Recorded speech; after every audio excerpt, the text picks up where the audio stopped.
જાગવાની જે વાત છે એ શરીરના સ્તરે જાગવાની વાત છે કે જીવનના સ્તરે જાગવાની?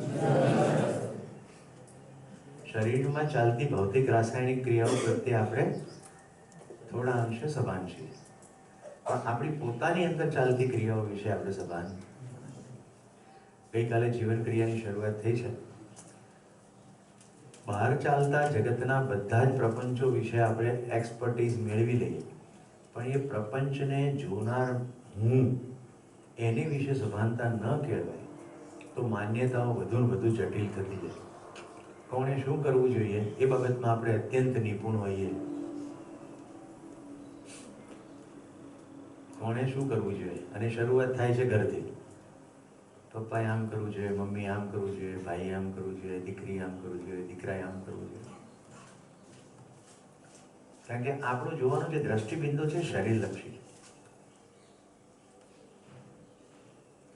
તો જેટલા બુદ્ધ પુરુષોએ અગાઉ જાગવાની વાત કરી છે, જોગી ભાગો મત જાગો.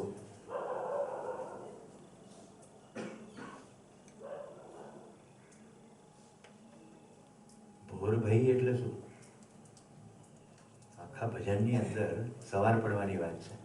જ્ઞાનનો પ્રકાશ આવે એનું નામ સવાર, સમજણ પડવાની શરૂ થાય એનું નામ સવાર.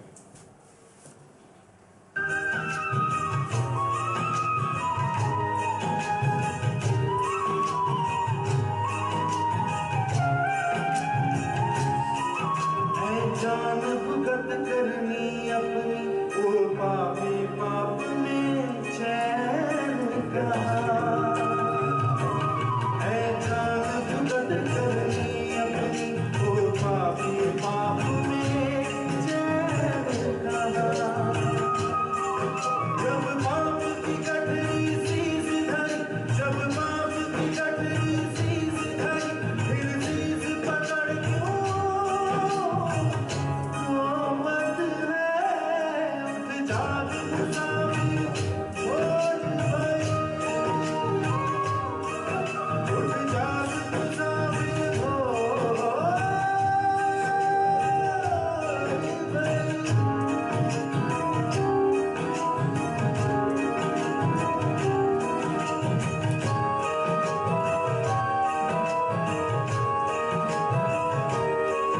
जो काल करे सो आज कर ले, और आज करे सो अब कर ले।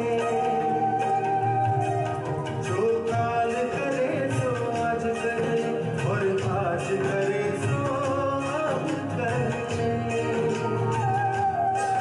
जब चिड़िया खेती चुगड़ाई, जब चिड़िया खेती चुगड़ाई, फिर पछताए क्या होवत है। उठ जाग मुसाफिर खोज भई, उठ जाग मुसाफिर खोज भई। कहाँ जो सोवत है, जो सोवत है वो खोवत है, जो सोवत है वो खोवत है, जो जागत है वो पावत है। उठ जाग मुसाफिर खोज भई,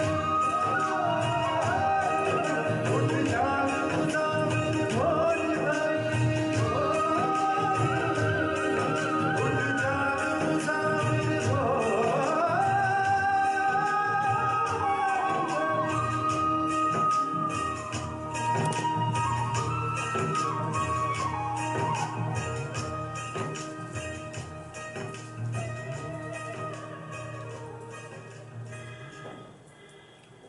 નમસ્કાર. કેમ છો બધા? મોજમાં? કાલે રાતની નિંદ્રા કેવી રહી?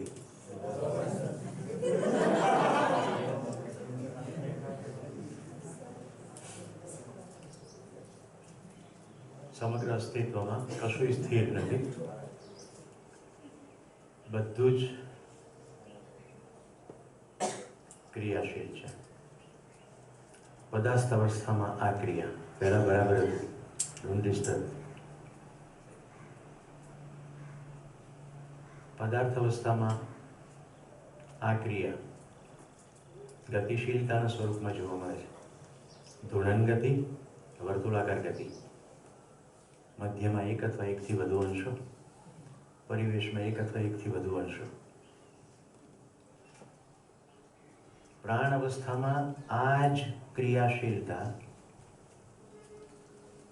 પ્રાણની એટલે કે ઓક્સિજનની આવાગમનના સ્વરૂપે એટલે સ્પંદનના સ્વરૂપે જોવા મળે છે. સ્પંદનશીલતા.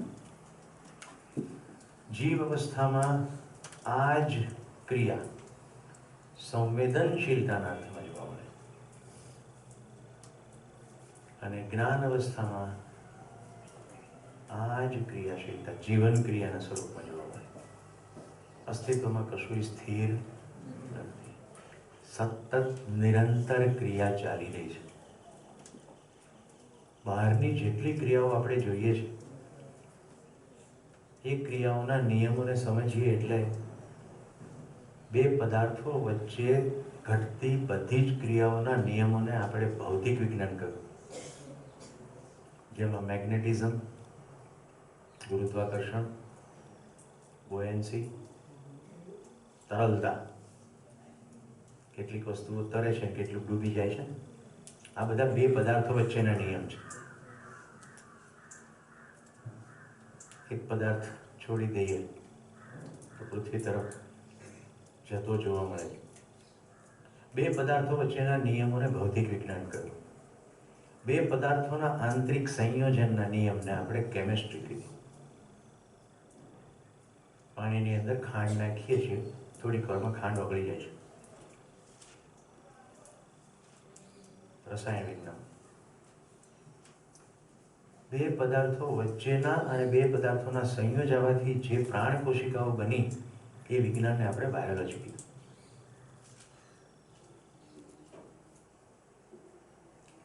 તો પદાર્થો વચ્ચેની અને બે પદાર્થોની પરસ્પરતાની જેટલી ક્રિયાઓ છે એ બધા આપણા બહારના વિજ્ઞાનોમાં સમેટાઈ ગઈ.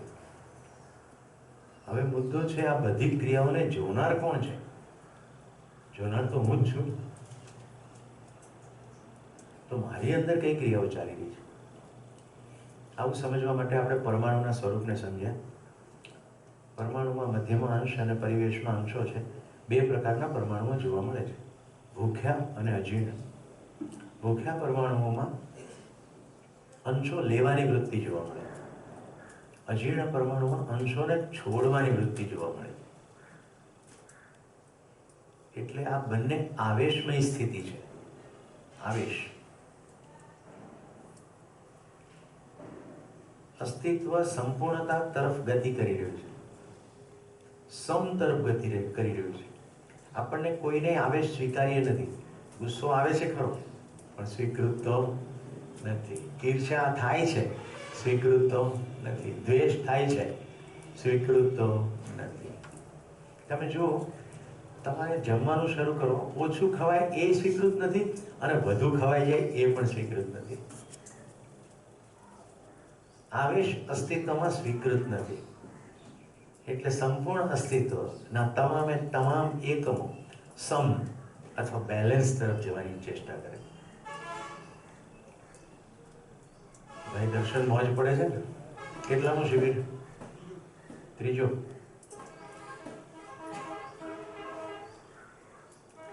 આવેશ આપણને સ્વીકૃત નથી, આવું આપણું ધ્યાન આપણી અંદર જાય તો આવેશ કેમ આવે છે એની ઉપર પણ જાય. પણ આવેશ જ સ્વીકૃત છે એવો ભ્રમ હોય તો આપણે આવેશિત જ રહીએ.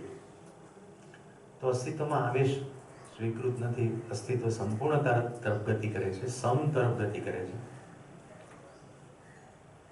એટલે ગઠનશીલતા જોવા મળે છે. ભૂખ્યા અને અજીર્ણ બંને જોડાઈ જાય છે અને એક સમસ્થિતિને પ્રાપ્ત કરે છે. આવા સંયોજનોને કારણે વિવિધ પ્રકારના રસાયણો અને આવા વિવિધ રસાયણોના સંયોજનને કારણે પ્રાણ કોશિકાઓ, આવા પ્રાણ કોશિકાના વિકસિત અંગ ઉપાંગો વાળી રચનાઓથી વિવિધ શરીરો. You are already in.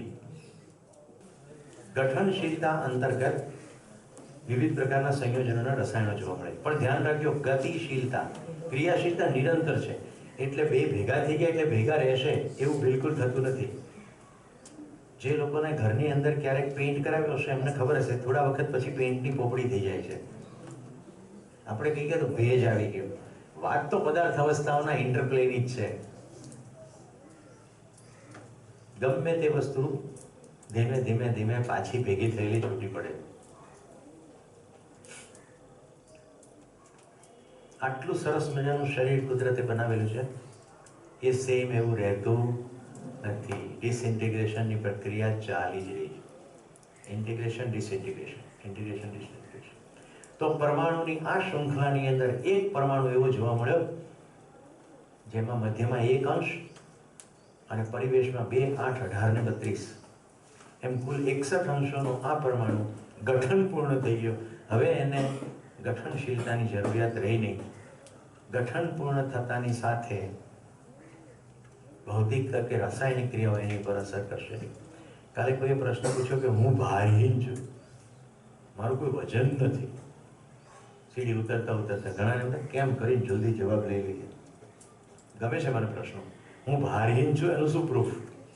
ક્યારેય ચકડોળમાં બેઠા છો? યસ ઓર નો? પહેલી વાર જ્યારે ચકડોળમાં બેઠા હશો અથવા ગમે ત્યારે ચકડોળમાં બેઠા હશો ને પહેલું ચક્કર માર્યું હશે, એ વખતે જ્યારે ચકડોળ ઉપરથી નીચે આવે છે ત્યારે અનઇઝીનેસ ફીલ થાય છે. કેટલાનું થાય છે? ગુડ. કારણ કે ભૌતિક પદાર્થોથી બનેલું આ શરીર ભૌતિક નિયમો અનુસાર નીચે આવે છે, પણ જીવન ભારહીન છે. એ આખા શરીરમાં વ્યાપ્ત થઈને ચલાવે છે અને સડનલી શરીર નીચે આવે છે, જીવન થોડું ડિસ્પ્લેસ થઈ જાય છે. પણ કારણ કે જીવનને શરીર ચલાવવાની તાકાત છે અને સ્વેચ્છાપૂર્વક ચકડોળમાં બેઠા છીએ એટલે પછી એડજસ્ટ થઈ જાય છે. એટલી હદે એડજસ્ટ થઈ જાય છે કે ચકડોળ ચલાવનારો ઘણીવાર બધા દાંતોની વચ્ચે ચાલતો હોય છે, કશું થતું નથી. 26મી જાન્યુઆરી અમદાવાદ ગાંધીનગરના લોકોએ સૂર્યકિરણની એક્રોબેટ જોઈ હશે. સૂર્યકિરણ નામના ભારત સરકારના વિમાનો છે, આકાશમાં સીધા ઉપર ચડે પછી નોઝ ડાઈવ મારે, નીચે બેઠેલા એમ થાય કે અહીં બન્યું આપણું. એકદમ ગ્રાઉન્ડ આવે ત્યાં ટર્ન લઈએ, સંપૂર્ણ વિમાન ઊંધા જતા થઈ જાય એટલે પાયલટ ઊંધો જતો થાય ને અંદર. ક્યારેક શીર્ષાસન કર્યું હશે તો અનઇઝીનેસ ફીલ થયું હશે. આ ભારહીનતાનો બીજું પ્રૂફ. ત્રીજું, ખાલી ડોક્ટર જ કહી શકે કે મકાન ઉપરથી પડેલી વ્યક્તિએ આપઘાત કર્યો એ દાવો સાચો છે કે ખોટો.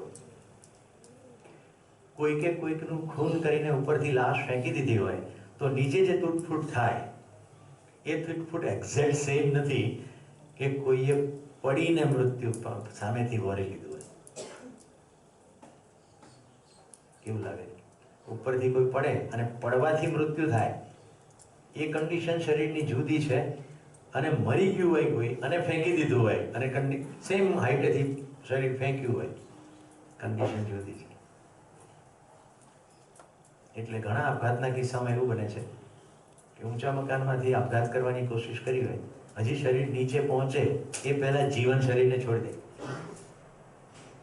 અત્યંત પીડાની અપેક્ષા સાથે છોડી દે. આપણી વચ્ચે એવા અસંખ્ય લોકો છે અને થઈ ગયા અને અત્યારે પણ કે જે સ્વેચ્છાપૂર્વક શરીર છોડી દે. મારા પત્નીના મામા કે ફુવા કોઈક થાય, અત્યંત સરળ જિંદગી જીવતા હતા. એમણે દીકરાઓને કીધું કે આ તારીખે 12 વાગે હું શરીર છોડી દઈશ. તો ઘરના બધા કહે કે બાપા બધું પૂજા પાઠમાં પડ્યા છે ને એટલે એવું બધું થતું હોય. કે છેલ્લે પુત્રો બધા સંસ્કારી અને વિવેકી હતા, બધી વાત માનતા હતા કે મારે ગાયોનું દાન કરવું છે કોઈક સુપાત્ર. તો એ દિવસે ગાયોનું દાન પણ કર્યું. બજારમાંથી જાતે નવું ધોતી લઈ આવે અને બરાબર 11:30 વાગે સંપૂર્ણ સ્નાન કરીને બેસી ગયા. ઘરના લોકોને એમને એમ જ કે આ તો બધું ચાલે કરે. બરાબર 12 વાગે શરીર છોડી દીધું. એમના શરીર છોડી દીધા પછી બધાને એટલો બધો અફસોસ થયો કે આપણે એમની પાસેથી સમજવાની કોઈ કોશિશ જ ના કરી. આપણી વચ્ચેથી આવી કોઈ અદ્ભુત વ્યક્તિ જતી રહી અને આપણે એને આવી રીતે જોઈ શકીએ નહીં, આપણે એની વાત સાંભળી જ નહીં. મારા દાદાજી 97 વર્ષની વયે શરીર છોડ્યું. સંપૂર્ણ સ્વસ્થ હતા અને સુરત જવાનું એમનું નિયમિત વર્ષમાં 2 કે 3 વાર થતું. કુટુંબના ઘણા લોકો સુરત રહેતા. છેલ્લે જ્યારે ગયા ત્યારે એમણે આખા ગામની પ્રદક્ષિણા કરી. ગામના જવાનીઓને ભેગા કર્યા કે વડીલોની વાત માનજો, વ્યસનોમાં શરીર ખરાબ કરશો નહીં. હરિજનવાસ, વણકરવાસ જે પહેલાં અસ્પૃશ્યતા ગણાતી બધાના ઘરોએ ગયા, બધાને મળ્યા કે દારૂને બધી બદીઓમાં પડશો નહીં, શરીરને સાચવજો, મીઠા સંબંધો રાખજો. અને જે ઘરડા વડીલો હતા એમને કહે કે તમે ખોટી અપેક્ષાઓ હવે રાખશો નહીં, પેઢી બદલાવા માંડી છે. મને કહે કે તમે શું આવું કહો છો? તો કે હવે હું પાછો આવવાનો નથી. ઘરમાં તમામ લોકોને એમ હતું કે આટલી સરસ તંદુરસ્તી છે, ઘોડેસવારી કરે, ચશ્મા નહોતા, 97 વર્ષની ભાઈ, અને જાતે પાઘડી બાંધી લેતા, શરીરમાં કોઈ ખરાબી હતી નહીં. સુરત ગયા, 5મા દિવસે એમને તાવની શરૂઆત થઈ. 4-5 દિવસ વધુ તાવ જેવી સ્થિતિ રહી અને શરીર છોડી દીધું. એટલી સ્પષ્ટતા સાથે હું પાછો નથી આવવાનો. છેલ્લી પળો સુધી અત્યંત સ્વસ્થ હતા. કહેવાનું તાત્પર્ય એ છે કે આવા જે છૂટક પ્રસંગો બને છે એને પણ આપણે સરખી રીતે જોતા નથી. અત્યારે આ સંસ્થામાં ઉદયભાઈ બ્રેન કેન્સરની સ્થિતિમાંથી પસાર થઈ રહ્યા છે. એમની સ્વસ્થતા જોવો જ ખબર પડે. શરીર ગમે ત્યારે છૂટી જાય તેવી શક્યતા હોવા છતાં અદ્ભુત શાતા અને સ્વસ્થતાપૂર્વક પોતાની જાતને જોઈ રહ્યા છે. મેધસ દ્વારા શરીર ચલાવવાની ક્રિયા થાય છે. હું એમને જઈને મળ્યો, ઓળખો છો? તો કે ના. મેં કીધું ગાંધીનગરના સુરેશને ઓળખો છો? એટલે આખી હિસ્ટ્રી કહી દીધી. કારણ કે અમે સાથે મળીને આ સંસ્થાના વિકાસ માટેની બ્લુપ્રિન્ટ, વેબસાઇટ ડિઝાઇનિંગ એ બધું ઘણું કરેલું. એમને બધું જ યાદ છે, પણ એ રિકલેક્ટ ના કરી શકે કે આ સુરેશ હું છું. કારણ કે બ્રેઇનની પ્રોસેસિંગ સિસ્ટમની અંદર થોડી ક્ષતિઓ છે. હવે કોઈને એમ થાય કે બ્રેઇનમાં મેમરી છે? નો, મેમરી બ્રેઇનનો હિસ્સો નથી. મેમરી બ્રેઇનનો હિસ્સો નથી, બ્રેઇન પ્રોસેસિંગ યુનિટ છે. જીવન મેધસ એટલે કે બ્રેઇન દ્વારા આ શરીરની સિસ્ટમ ચલાવે છે. એટલે બ્રેઇનના પ્રોસેસિંગ યુનિટમાં કંઈક ક્ષતિઓ થાય તો જીવન મેસેજ કમ્યુનિકેટ કરી શકે નહીં. મેસેજના કમ્યુનિકેશનમાં પ્રોબ્લેમ છે. તો એવું જોવા મળે છે કે એમની સાથે વાત કરીએ, બધું જ સાંભળી લે, આંખો વહી નીકળે ભાવથી, પણ ભાષામાં વ્યક્ત થાય નહીં. કારણ કે ભાષામાં વ્યક્ત કરવા માટે જીભે કામ કરવું પડે, સ્વરયંત્રે કામ કરવું પડે. બ્રેઇનમાંથી એટલા પ્રિસાઇઝ સિગ્નલ ક્વિકલી આવતા નથી કે બધું પ્રોસેસ થઈને બહાર નીકળે. તો મેં કિરણભાઈને પૂછ્યું તમે વાત કેવી રીતે કરો? તો કે કહી દઈએ ધીમે ધીમે અને પછી ખૂબ ધીરજથી રાહ જોઈએ તો બધું કન્સ્ટ્રક્ટ કરી ધીમે ધીમે બહાર આવે. એટલે આપણી સામે ઉત્તમ ઉદાહરણ છે કે જીવન શરીરને કેવી રીતે ચલાવે છે અને મેધસ કેવી રીતે કામ કરે. કેટલા પેશન્ટ વર્ષો સુધી કોમામાં હોય છે, એની શરીરની સિસ્ટમ ચાલ્યા કરતી હોય. જ્યારે જીવનને એમ લાગે કે હવે શરીર ઇરરિકવરેબલ પોઝિશનમાં છે અને હવે આને નથી ચલાવવું, ત્યારે જ છોડશે, નહીં તો શરીર છોડશે નહીં. કલ્પનાશીલતા, કર્મ સ્વતંત્રતા. જ્યારે જીવનને એમ લાગે કે હવે કશું જ શક્ય નથી તો પોતાને પંખાના અને દુપટ્ટાનો દુરુપયોગ કરશે અને લટકાડી દેશે. શરીર છોડવાની સ્વતંત્રતા છે, બળપૂર્વક, જોરપૂર્વક ને સ્વેચ્છાપૂર્વક. હજી કોઈને એમ થાય કે હું જૈવન છું ને શરીર ચલાવું છું, એને અનુભવવું કઈ રીતે? તો બપોરનો બ્રેક છે, સૂઈ જાઓ ખૂબ રિલેક્સ સ્ટેટની અંદર, અને ત્યાર પછી સ્વેચ્છાપૂર્વક એવું નક્કી કરો કે શરીરમાંથી મારે ડાબી બાજુ કે જમણી બાજુ જે પસંદ હોય 6 ઇંચ ખસી જવું છે, 4 ઇંચ ખસી જવું છે. સ્વેચ્છાપૂર્વક, સભાનતાપૂર્વક તો સમજો કે તમે જમણી બાજુ ખસવાનો વિચાર કરશો તો ડાબી બાજુનો ભાગ બેરો થઈ ગયેલો માલુમ પડે. ખસી શકીએ જ આપણે ટેમ્પરરી. વિચિત્ર લાગે છે, ક્યાં કર્યું જ છે કંઈ તે ખબર પડે. કોશિશ જ ક્યાં કરીએ છીએ.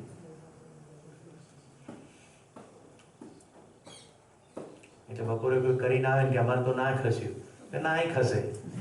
તમારી પોતાની સ્વીકૃતિ નહીં હોય કશું નહીં થાય. તમારી સ્વીકૃતિ પ્રમાણે જ તમે શરીર ચલાવો. પ્રાંશુ હાથ ઉપર કર. મેં કીધું એટલે થોડું. મેં કીધું એ જીવને સાંભળ્યું, સ્વીકૃતિ કર્યું, રાઈટ? હાથ નીચે કરી દે. આ બધા કપડા કાઢ નાખ.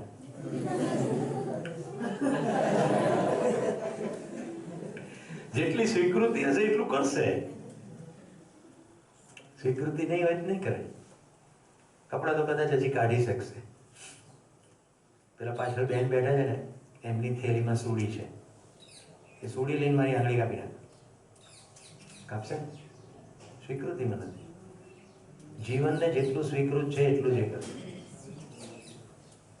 હવે જીવનની સ્વીકૃતિ યોગ્ય કેવી રીતે હોય? તો કે સમગ્ર અસ્તિત્વગત સમજ આવે તો શું કરવું ને શું ન કરવું એનો નિર્ણય થાય. ઓકે? સમગ્ર અસ્તિત્વગત સમજ આવે. આજે મારી વાલી દીકરી જેવી છે અમૂલા, એને ખબર પડે કે અહીંયા ગેંગરિંગ થયું છે અને આ આગળ વધારતું અટકાવવા માટે આને કાપી નાખવું જરૂરી છે, તો કાપી જ નાખશે. એ પછી એમ નહીં કે હું સુરેશભાઈને પ્રેમ કરું છું તો એની આંગળી થોડી કપાય. કારણ કે સમગ્રતાના અર્થમાં જોશે, લોકલ અર્થમાં નહીં જોવે. કારણ કે મેડિસિન ભણવાથી એને સમગ્રતાની ખબર પડી. હજી સમગ્ર વિશ્વની નથી ખબર પડી, પણ કમસે કમ આટલી લોકલ શરીરની સમગ્રતાની તો ખબર પડી. રાઈટ? સર્જરીમાં આપણે શું કરીએ છીએ? એ જ કરીએ છીએ. જે ઉપાંગ હવે વધારે આગળ ખરાબી કરે એવું લાગે છે એને દૂર કરીએ છીએ. પછી હાથ હોય, પગ હોય, આંગળી હોય, જે બિનજરૂરી છે એને દૂર કરીએ. માત્ર અને માત્ર જીવનની સ્વીકૃતિ હોય તો એક ઓર્ગન પણ પાવરફુલી ચાલવાના. તમે ગઈકાલે પ્રસંગો જોયા કે નહીં? પેલો ભાઈ 1 દૂને 2, 2 દૂની 4, 4 દૂની 8. આપણી વચ્ચે શકુંતલા દેવી પણ થઈ ગઈ, રાઈટ? એને હ્યુમન કેલ્ક્યુલેટર કહેતા હતા. સ્વીકૃતિ.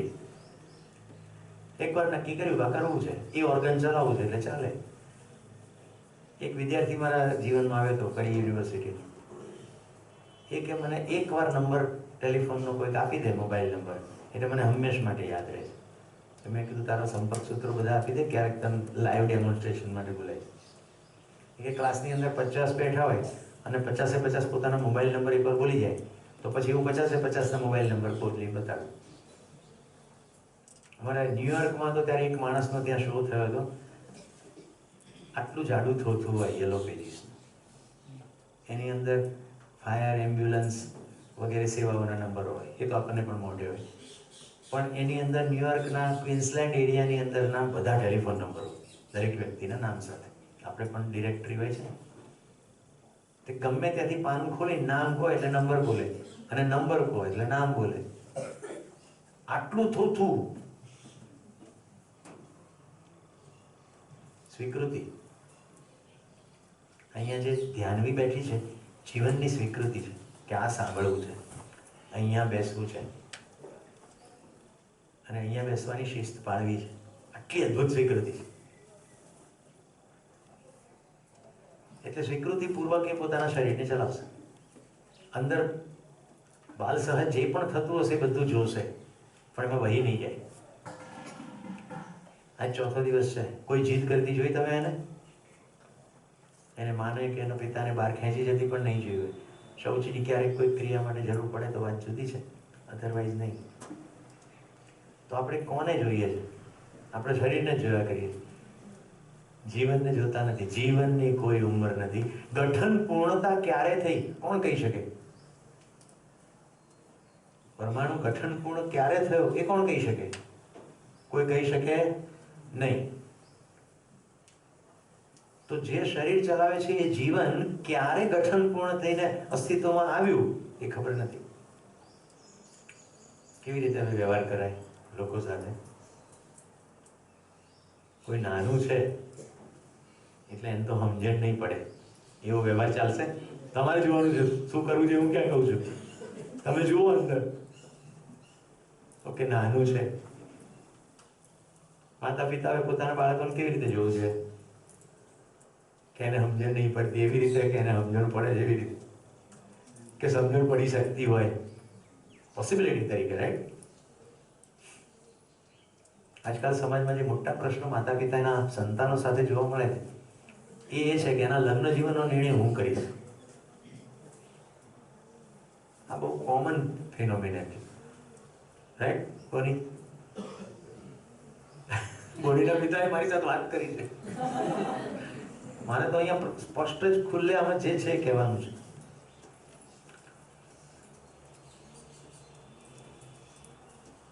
હું ફાલ્ગુની બેનને કહેતો હોઉં છું કે તમારી ધૂની છોકરીને કેવો છોકરો ગોતશું આપણે કહું છું, એમ નહીં, તમે નહીં. આપણે અંદર અર્થછાયા શું પડી જાય? તારી જિંદગી નિર્ણય હું લઈશ, કારણ કે મને તારી કરતા વધારે દિવાળીઓ જોઈ. પણ કેવી દિવાળીઓ? સુરસુરિયા વાળી? આ જમાના જેવા બોમ્બ દેખ્યા છે?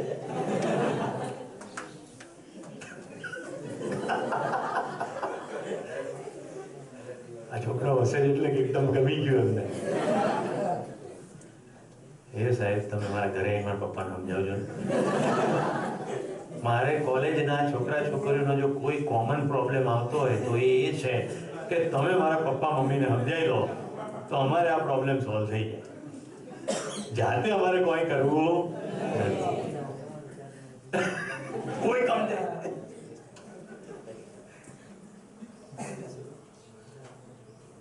કિંજલબેન મોજમાં છો ને?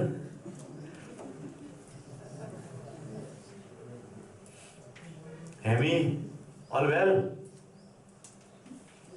અમૃત ધવલ ઠીક છે બધું?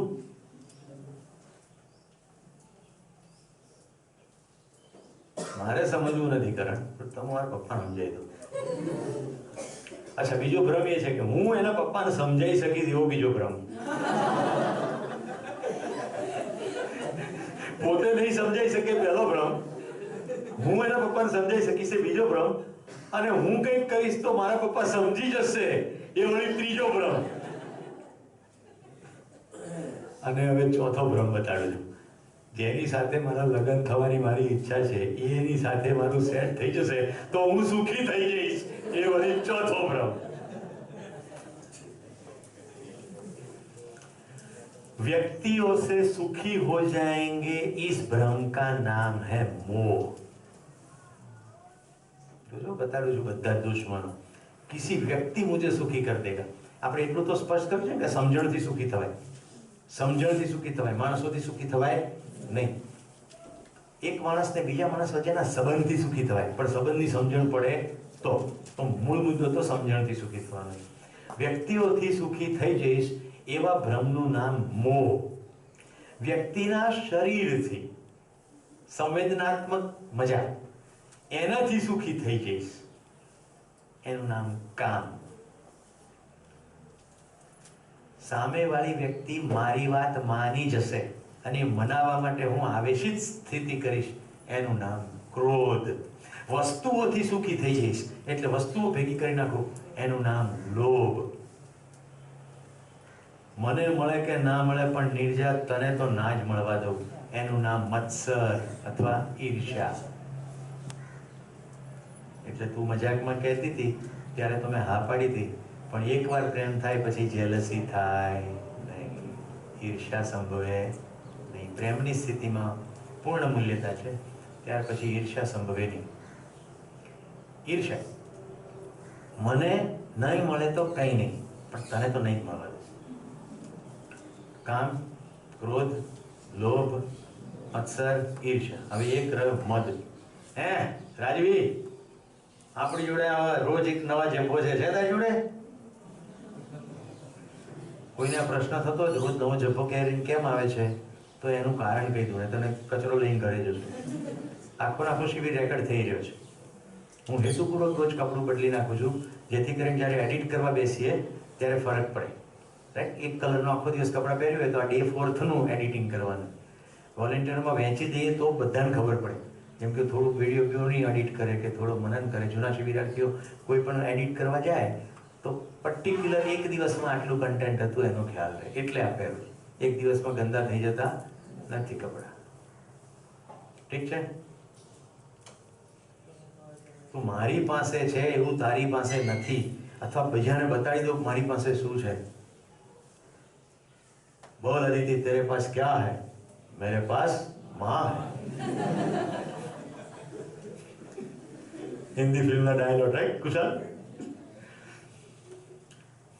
એને કહેવાય મદ. પડી ગઈ છે ની ખબર? દુશ્મનો બહાર છે કે અંદર છે? કામ, ક્રોધ, લોભ, મદ, મોહ, મત્સર. જો ફરી એકવાર આખી શૃંખલા કહી દઉં છું. વસ્તુઓથી સુખી થવાશે એવા ભ્રમનું નામ છે લોભ. એટલે વસ્તુ ભેગી કરી જાઓ, કરી જાઓ, કરી જાઓ. સાદો મોબાઈલ આવે ના ચાલે, આઈફોન લોન્ચ થવાનો છે. આગલી સાંજે 5 વાગ્યાથી ભૂખ્યા તરસે બેહી રહેવાનું લાઈનમાં.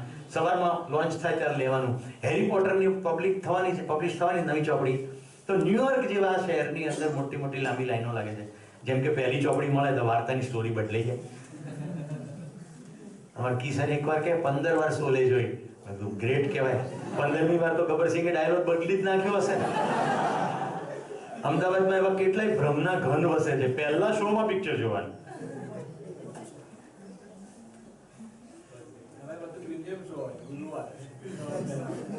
ફર્સ્ટ ડે ફર્સ્ટ શો, જાણે એમાં કંઈક વિશેષ ડાયલોગ આવે. એમને તો પદ્મશ્રી એવોર્ડ મળતા હશે. પછી બજારમાં ગયા નથી, ગમ્યું નથી, લીધું નથી. લોભ, લોભ, લોભ. વસ્તુઓથી સુખી થવાનો ભ્રમ.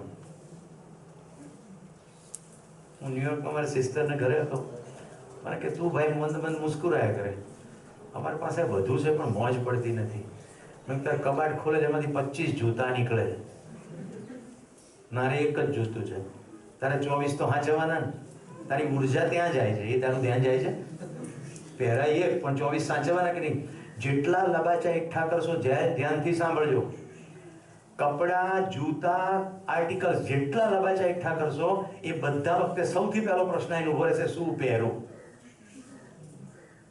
એ શું પહેરું પછી પહેરી ગયું એટલે એને ધોવા નાખો, ધોઈને આવે એટલે ઇસ્ત્રી કરો, ઇસ્ત્રી કર્યા પછી એને યોગ્ય જગ્યાએ મૂકો. ધ્યાન જવું જોઈએ કેટલી જગ્યાએ ઉર્જા જો વ્યય થાય છે. એ ઉર્જા બીજી કોઈક ઉપયોગી જગ્યાએ લગાડી શકાય એવી નથી. આપણે એટલું બધું ભેગું કરીને એટલું બધું ચીતરીએ છે કે સ્વયંમાં જોવા માટેનો સમય મળતો. સ્વયંમાં જોવું એટલે બધું કામ પડતું મૂકીને આંખો બંધ કરવાની વાત નથી. હા, તમે કામને એવી સરળતાથી કરતા હો કે કામ કરતા કરતા તમારું ધ્યાન અંદર રહે. આપણે તો એક કામ કરતા કરતા 15 કામ પેન્ડિંગ છે, એની ઉપર ધ્યાન છે. આ પતે પછી પેલું કરવાનું છે, પછી પેલું કરવાનું છે, પછી પેલું કરવાનું છે.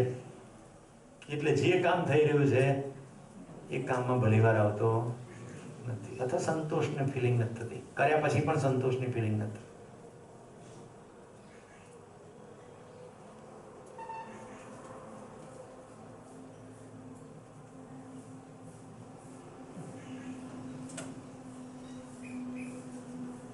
વસ્તુઓથી સુખી થવાનો ભ્રમ લોભ, માણસોથી સુખી થવાનો ભ્રમ મોહ, શરીરના અંગ ઉપાંગના સન્નિકર્ષ સ્પર્શ એટલે કે જીભ તો ખાઈને સુખી થવાનો વગેરે કામની અંદર આવે. એમાં સેક્સ એક કમ્પોનન્ટ છે. કામ, ક્રોધ. ક્રોધ એટલે ના મળે તો હું ગમે તેમ કરીને કમ્યુનિકેટ કરીને પણ મેળવીને જ રહીશ. મારી વાત સામેવાળો માને જ ક્રોધ. બીજાને મનાવીને સુખી થવાનો ભ્રમ એટલે ક્રોધ. બીજા પાસેથી છીનવી લઈને સુખી થવાનો ભ્રમ મત્સર, ઈર્ષ્યા. એકઠું કરીને બીજાની કરતા મારી પાસે વધારે છે એવું કહીને માનીને સુખી થવાનો ભ્રમ એટલે મોજ. આ ટ્રીપાઈ આમ બોલતું ગયું. કામ, ક્રોધ, લોભ, મદ, મોહ, મત્સર ખ્યાલ આવી ગયો. અને ષડ રીપુ કે છે. આ 6 દુશ્મનો ભારતીય દર્શન શાસ્ત્રએ પહેલા પણ કહ્યા છે, પણ આટલા સરસ વ્યાખ્યાયિત નહીં થયા. આંગળી મૂકીને બતાવી શકાય એટલા વ્યાખ્યાયિત નથી. આવું કરીએ છે કે ભાઈ ગુસ્સો આવે તો છે, પણ ગુસ્સો આવે છે કેમ?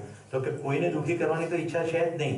એજન્ડા તો ખુદ સુખી થવાનું જ છે, પણ એમ છે કે મારી વાત મનાઈને હું સુખી થઈ જઈશ, એટલે ગુસ્સો આવે છે. ખ્યાલ આવ્યો? ગુસ્સો એટલા માટે આવે છે.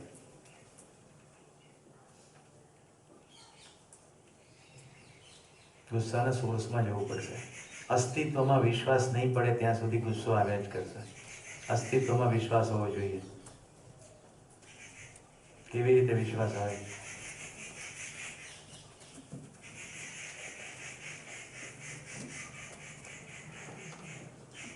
કેટલાને અવાજથી ગમે છે? હવે જો કેટલાક નમૂના તમને બતાવી. કોયલ ગમે પણ આ ના કરે, આ કે કર્કશ કરે છે. હું એક બેનને જાણું છું કે સવારના પોરમાં 5 વાગે આમ કોયલ લોહી પી જાય. કોયલ ક્યાં લોહી પીવે છે? કોયલ તો ખાલી ટહુકે છે, કોયલ થોડી લોહી પીવે છે. આપણે ઇન્ટરપ્રિટેશનમાં આપણે આ બધા પકડ ગયેલા, આય દુઃખી થા. અરે આપણા આંગણામાં આવીને કોયલ ટહુકે છે. Thank God. ગોડમાં માનતા હોય તો, અને ના માનતા હોય તો થેન્ક કોયલ કે તું મારું ધ્યાન ખેંચવા માટે સવારે 5 વાગ્યામાં પધાર્યો. પછી સમજાવવું જોઈએ કે આ અવાજથી મારી અંદર શેનું આસ્વાદન થયું? રુચિનું આસ્વાદન થયું. જો અવાજ નથી ગમતો તો, કે કોયલ સાથેનો સંબંધ સમજાયો તો મૂલ્યનું આસ્વાદન થયું, અને અસ્તિત્વની વ્યવસ્થાનું આસ્વાદન થયું.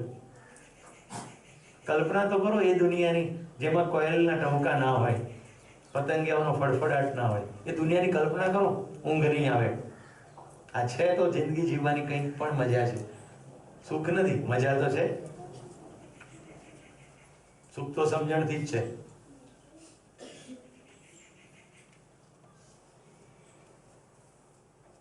કાલે જે પોપટો જોવાનું મેં, એટલે પોપટ જોવાનું જે દ્રશ્ય છે એ મેં એટલું બધું ભરી લીધું આંખમાં કે હવે ગમે ત્યારે લોકનિકેતનનો વિચાર કરીશ એટલે મને બધી ડાળીએ પોપટ દેખાશે. કારણ કે મને બિલકુલ ખબર છે સ્મૃતિ કેવી રીતે કામ કરે છે. સ્મૃતિ બ્રેઇનમાં નથી, સ્મૃતિ જીવનમાં છે, અને માત્ર જેની સ્વીકૃતિ છે એ જ સ્મૃતિમાં છે. એટલે ઘડિયાળ જોવાથી સમયની જ સ્વીકૃતિ છે, એટલે ઘડિયાળ યાદ રહેતી નથી. ચિત્ર દોરતી વખતે ફિલ્ટર થઈ ગયું તો બધું. સ્વીકૃતિ શેની છે?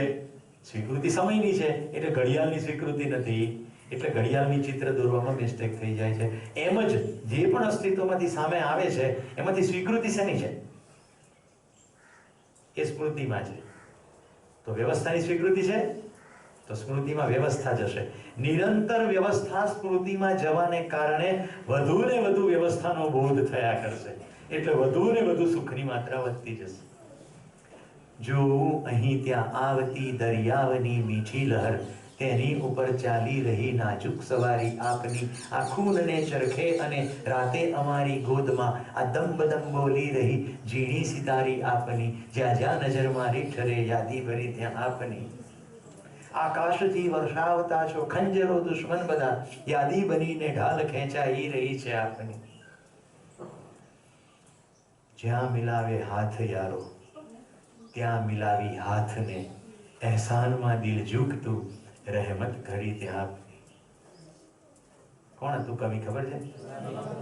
મયુરસિંહજી તખ્તસિંહજી ગોહેલ, જેને પોતાનું ઉપનામ રાખ્યું કલાપી, એટલે કે મોર.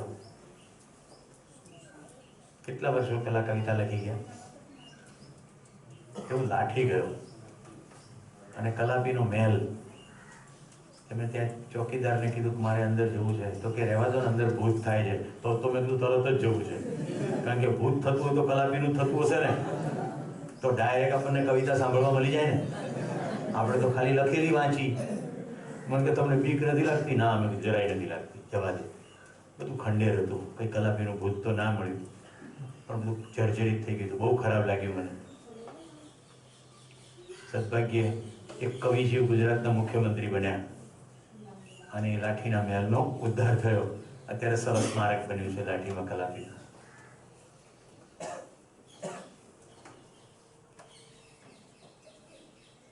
કેટલા સુંદર કાવ્યો રચ્યા સંવેદનશીલતાના. પણ જો અંદર વ્યવસ્થાનો બોધ ન હોય શું થાય? અનિલભાઈ, તમને ઇન્ટરેસ્ટ પડે એવું છે, 8મા ધોરણમાં કવિતા આવી, રે પંખીની ઉપર પથ્થરો ફેંકી દીધો. હવે મને કવિતાનો નાનપણથી કવિતા ગીતોનો રસ. તેમને સાહેબને વળી ટીચર્સ રૂમમાં જઈને પૂછ્યું, સાહેબ આમાં તો સમજણ નથી પડતી આ કવિતામાં. તો તો કે હું સમજણ નથી પડતી. આંગણામાં બધા કબૂતરા બેઠા હોય ને કોકે પથરો નાખ્યો. મેં કીધું પણ ઉપર કશું બીજું લખ્યું છે, રૂપકની વાત છે ને શબ્દોની વાત છે ને ખબર નથી પડતી. જતો રહ્યો. પણ ચોપડી હાંચવી રાખી. રાઈટ, આજે મેં મારા દીકરાની ચોપડી હાંચવી રાખી ગુજરાતી. એ 10મા ધોરણની અંદર સરસ જેપી સોની નામના સાહેબ આવ્યા ગુજરાતીના. એટલે મેં પેલી ચોપડી કાઢી અને સાહેબ પાસે પહોંચી ગયો. સાહેબ 8મા ધોરણની આ કવિતા સમજાવો ને. અને જે સાહેબે સમજાવ્યું અદભુત. થોડીક જ વાત કરું છું. એમણે કહ્યું કે મંદાક્રાંતા છંદની અંદર આ કવિતા લખાઈ છે.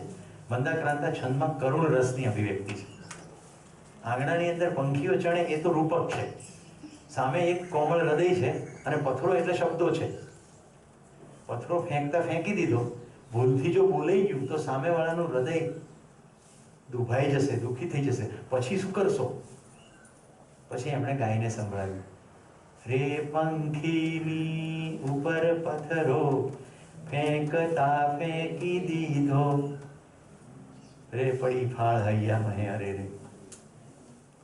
પછી એમણે મને 2-3 મંદાક્રાંતાને સંભળાવ્યા. એક બીજું પણ યાદ રહી ગયું છે. જૂનું ઘર ખાલી કરતા. તૂટ્યા ચશ્મા ટીનનું ડગલું બાલદી કુખ કાણી. જૂનું ઘર ખાલી કરી નવા ઘરે જાય છે, બધો સામાન ખસેડે છે, બધો સામાન ટ્રકમાં ભરાઈ જાય છે. ત્યાં ખૂણામાંથી અવાજ આવે છે કે માં બધું તો લઈ ગઈ, મને ભૂલી કે. કારણ કે ત્યાં એનું બાળકનો જન્મ થયેલો અને ત્યાં એનું અવસાન થઈ ગયું. આખી કવિતા છેલ્લે પહોંચતા સુધી જો તમને ભાવ સમજાય તો તમે 14 નાસોએ રડી પડો કે ઓ શું કહેવા માંગે છે કવિ.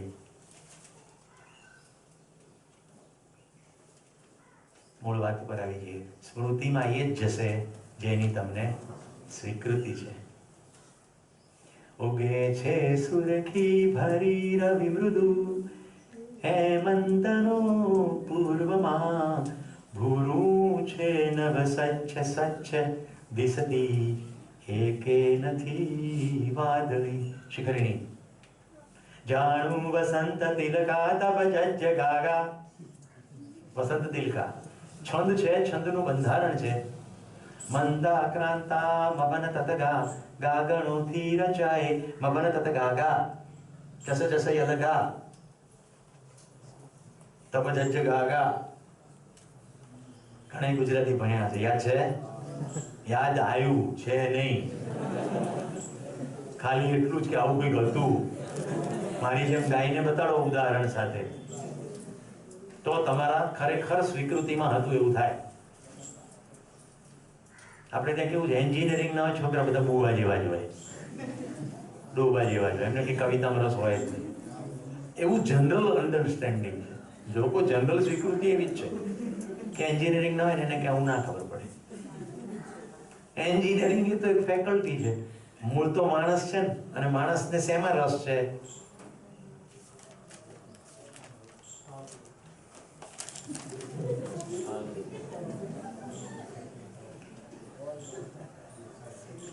શેમાં રસ છે? જો હું અહીંયા કવિતાની જે રજૂઆત કરું છું એ કોઈ સમજણની અભિવ્યક્તિ નથી, એ ખાલી સંવેદનશીલતાની અભિવ્યક્તિ છે.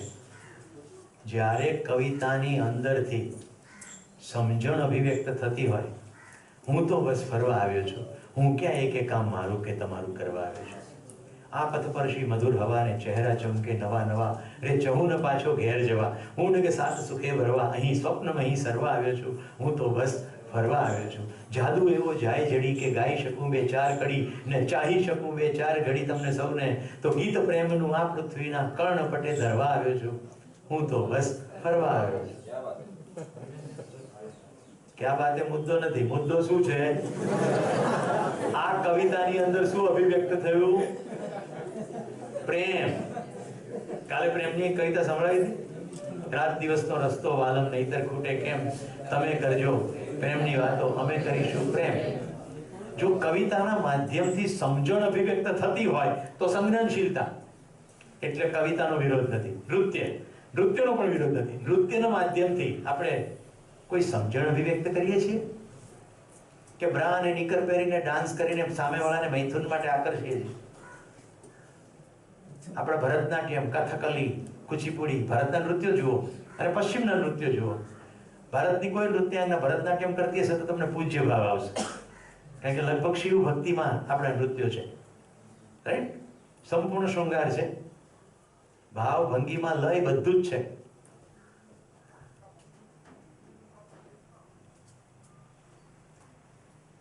તો કલાના નામ પર આપણે શું કર્યું? પશુ મૃત્યુનું પ્રદર્શન.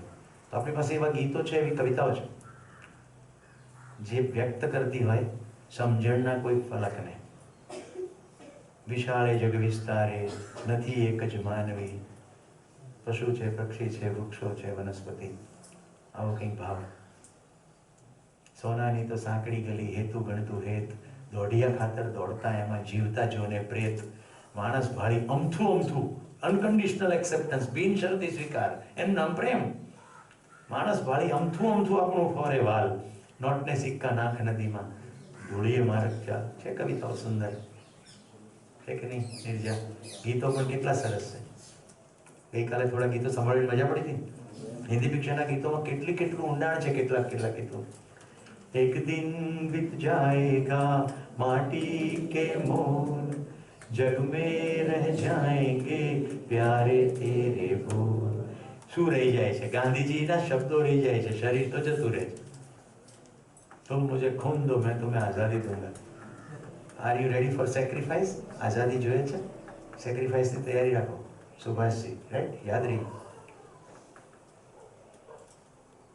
પશુ ચેતનામાંથી માનવ ચેતનામાં સંક્રમણ, માનવ ચેતનામાંથી દેવ ચેતનામાં સંક્રમણ, દેવ ચેતનામાંથી દિવ્ય ચેતનામાં સંક્રમણ. આ શબ્દો ખાલી આદરણીય નાગરાજજીના જ નથી, મહર્ષિ અરવિંદ પણ આ જ બોલ્યા છે. પાછળ મહર્ષિ અરવિંદનું પિક્ચર છે, માતાજીનું પિક્ચર છે. અધિમનસ ચેતનાનું પૃથ્વી પર અવતરણ.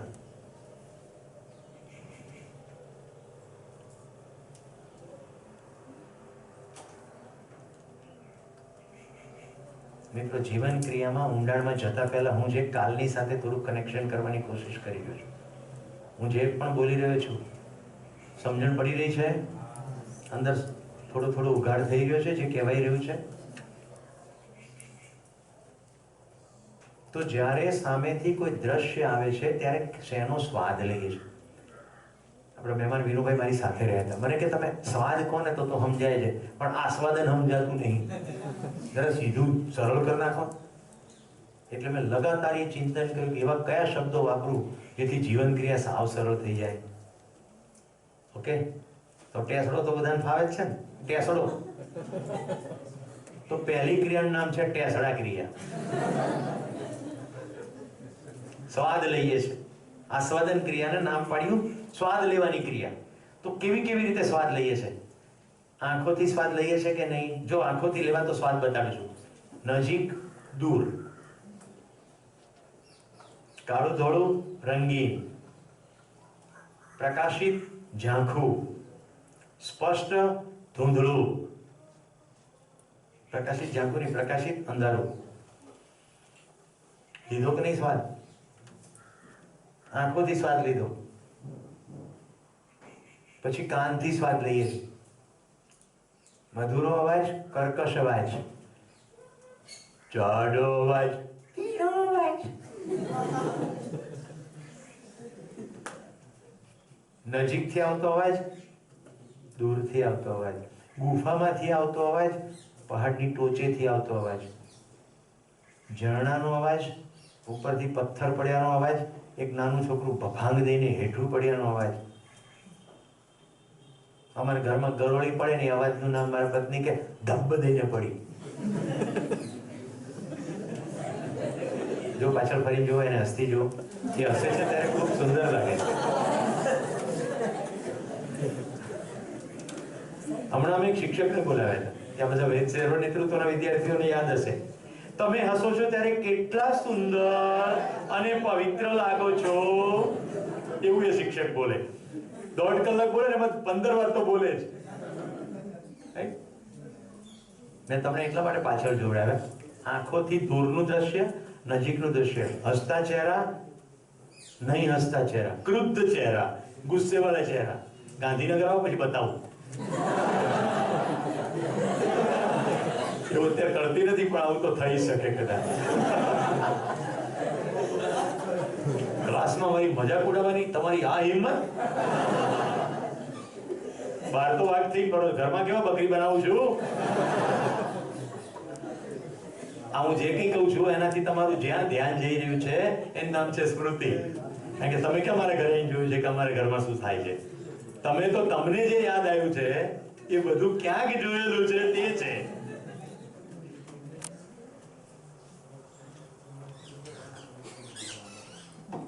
ચલો આપણે સ્વાદની ક્રિયા સમજાવતા હતા. આંખોથી લેવાતો સ્વાદ ખબર પડી ગઈ, કાનથી લેવાતો સ્વાદ ખબર પડી ગઈ, જીભથી લેવાતો સ્વાદ. સવારે શું હતું નાસ્તામાં? ગાંઠિયા અને ચા. ઓકે, હું ખાલી બોલીશ, જીભના સ્વાદ બતાડી રહ્યો છું. ચા, કોફી, દૂધ, બોર્નવિટા, બહુ ગળ્યું દૂધ, ખાંડ વગરનું દૂધ, ઉપર મલાઈ વાળું દૂધ, અને મલાઈ મોઢામાં જીભમાં અડે એનો સ્પર્શ. તો મલાઈ એ દ્રશ્ય છે, આંખથી સ્વાદ લીધો. પછી જીભને સ્પર્શ થયો એ હજી બીજો સ્વાદ છે ચામડીનો, અને એનો કોઈ ટેસ્ટ આવ્યો એ જીભના કક્ષાનો સ્વાદ છે.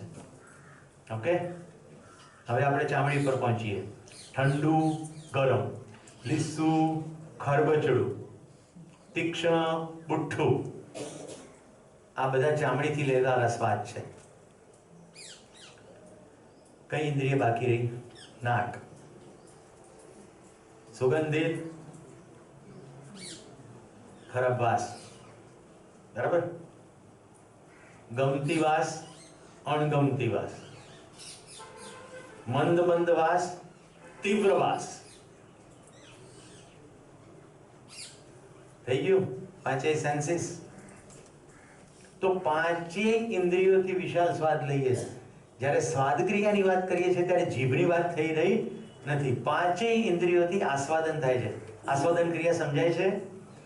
આસ્વાદન પૂર્વક ચયન. ચયન એટલે પસંદગી. ચયન એટલે પસંદગી. જેટલી પસંદગીઓ છે એ બધી સ્વાદની સમાંતર જ છે. ફોર એક્ઝામ્પલ, ગુલાબની વાસ અને ચંપાની વાસ, આવું કહેતાની સાથે પસંદગી થઈ જાય. કઈ રીતે? કે ગુલાબની વાસ ડિસ્ટિંક્ટ છે, આસ્વાદન. ચંપાની વાસ પણ ડિસ્ટિંક્ટ છે, એ પણ આસ્વાદન. કમ્પેરિઝન થાય છે કે નહીં? બે ડિસ્ટિંક્ટ છે એવી, એનું નામ સરખામણીની ક્રિયા અથવા તુલન ક્રિયા. તુલન ક્રિયા કરતી વખતે સમાંતર વિશ્લેષણ થઈ જ રહ્યું છે.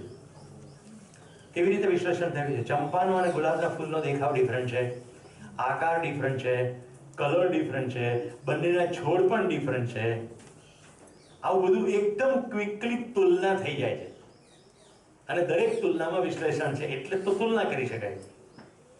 તો આસ્વાદન પૂર્વક ચયન, સાદી ગુજરાતીમાં કહું તો સ્વાદ લઈ લઈને પસંદગી કરીએ છીએ અને સરખામણી કરી કરીને એનો વિચ્છેદ કરીએ છીએ, વિશ્લેષણ કરીએ, ટુકડા કરીએ. ચાર ક્રિયા સમાંતર દેખાય છે. આવું સતત થઈ રહ્યું છે. હવે હું થોડા શબ્દો બોલું છું, તમારે અંદર જોવાનું છે ચારેય ક્રિયાઓ થઈ રહી છે ને. કુશાલ, તમે વાત કરો તો થોડું સારું લાગે. આ દૂરનું આકાશ મને મારું લાગે. વૃક્ષ અને પંખી બે વાતો કરે છે ત્યારે ખીલે છે લીલોનો રંગ. અમોલા ભમરાના ગુંજનથી જાગી ઉઠે છે ફૂલોની સૂતી સુગંધ. કિશન, તમે મૂંગા તો ઝરણું પણ ખારું લાગે. અમિતા, તમે વાત કરો તો થોડું સારું લાગે. રોમાંચે રોમાંચે દીવા બળે ને નૈના ભાભી, આ આખું તો તુલસીનો ક્યારો. સરુડી, તારી તે વાણીમાં વહેતો મૂકું છું હું મારો કાંઠે બાંધેલો જન્મારો.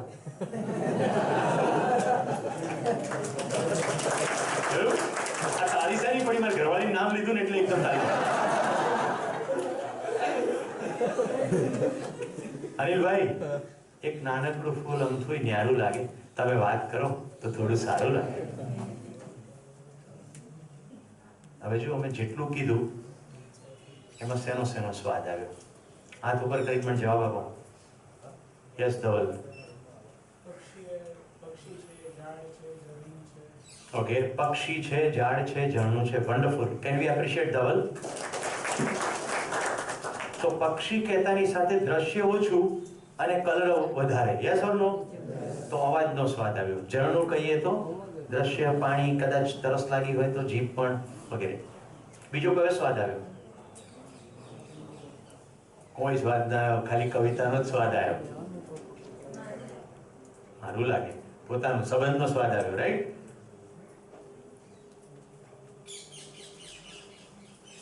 કેટલા કવિતા સાંભળવી ગમે?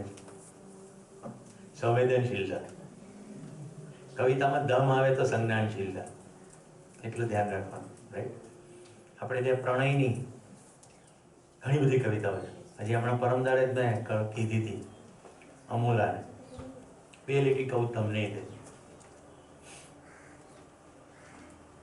તમને સમય નથી અને મારો સમય નથી. કોણે કહ્યું કે આપણી વચ્ચે પ્રણય નથી? તમને સમય નથી, પરીક્ષામાંથી ઊંચા જ નહીં આવતા, અને અમારો સમય ગયો વિસલ મારવાનો. પણ એનો મતલબ એવો થોડો જ પ્રેમ નથી. ઓકે, તો કવિતાના માધ્યમથી જો તમારું ધ્યાન શરીર ઉપર જાય છે તો સંવેદનશીલતા, જો તમારું ધ્યાન વ્યવસ્થા ઉપર જાય છે તો સંજ્ઞાનશીલતા. કવિતાના શબ્દોથી વ્યવસ્થા ઉપર ધ્યાન જવું જોઈએ. વ્યવસ્થાઓ કેટલી છે? 4 અવસ્થાઓ જોઈ. 4 અવસ્થાઓમાં વ્યવસ્થા સજેલી છે. એમાં 3 વ્યવસ્થાઓ જોઈ આપણે. પદાર્થ અવસ્થાની વ્યવસ્થા જોઈ, પ્રાણ અવસ્થાની વ્યવસ્થા જોઈ અને જીવ અવસ્થાની વ્યવસ્થા જોઈ. એમાં આપણે ગતિ કરતા કરતા અત્યારે સ્વયંમાં વ્યવસ્થા જોવાની કોશિશ કરીએ.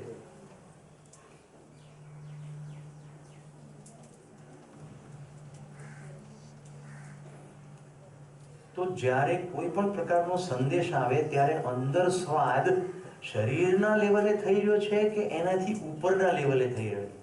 એટલે કે મૂલ્ય, એટલે કે સંબંધ. વૃક્ષ અને પંખી બે વાતો કરે છે ત્યારે ખીલે છે લીલેરો રંગ. હવે કે વૃક્ષ ને પંખી વાતો તો ના જ કરે, પણ ખીલે છે લીલેરો રંગ એટલે પરસ્પર બેલેન્સને કારણે આ બધું લીલુંછમ છે. એવું જો સમજાય તો ધ્યાન ગયું છે અવસ્થા ઉપર.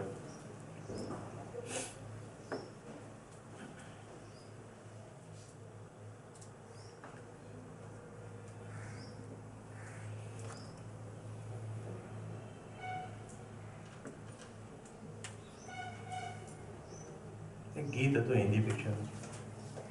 चाहूंगा मैं तुझे सांझ सवेरे, फिर भी कभी अब नाम को तेरे आवाज मैं न दूंगा.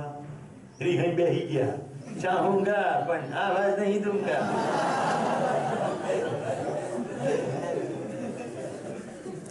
આ ગીતની પંક્તિઓ સાંભળતી વખતે તમારી અંદર કોઈ સંબંધ ઉપર ધ્યાન જાય.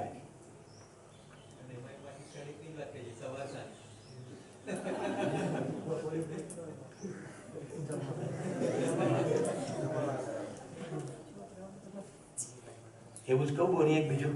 100 साल पहले मुझे तुमसे प्यार था,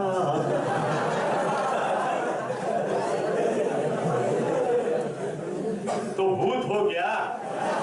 100 साल पहले था तो અત્યારે શું છે?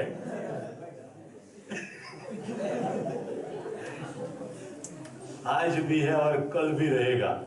એટલે કે નિરંતર ભૂત અવસ્થા છે.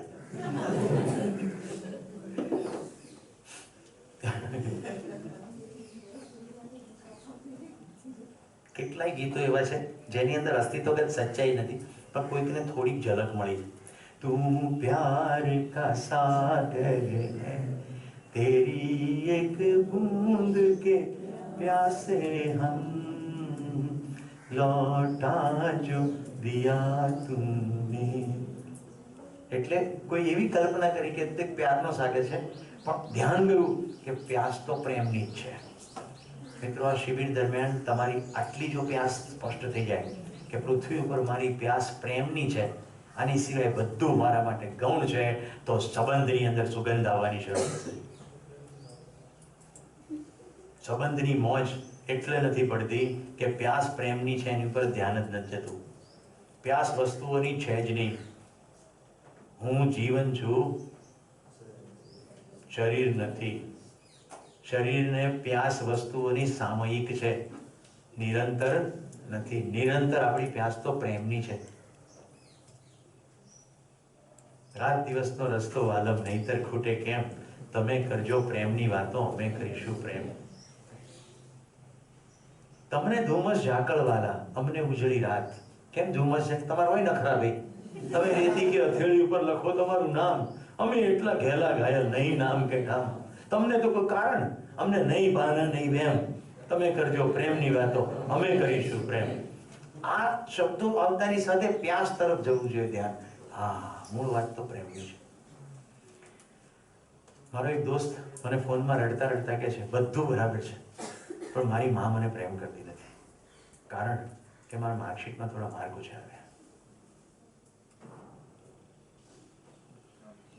એ તમામ માઓને બાપાઓને ધિક્કાર છે જે માર્કશીટના આંકડા સાથે પોતાના બાળકોને જોડે. तुम मुझे मार्कशीट दो, मैं तुम्हें साइकिल दूंगा. तुम मेरी बात मानो तो मैं तुम्हें प्यार करूंगी, नहीं तो नहीं करूंगी. વચ્ચે શરત આવે એને પ્રેમ કહેવાય? એને વાટકી વ્યવહાર કહેવાય.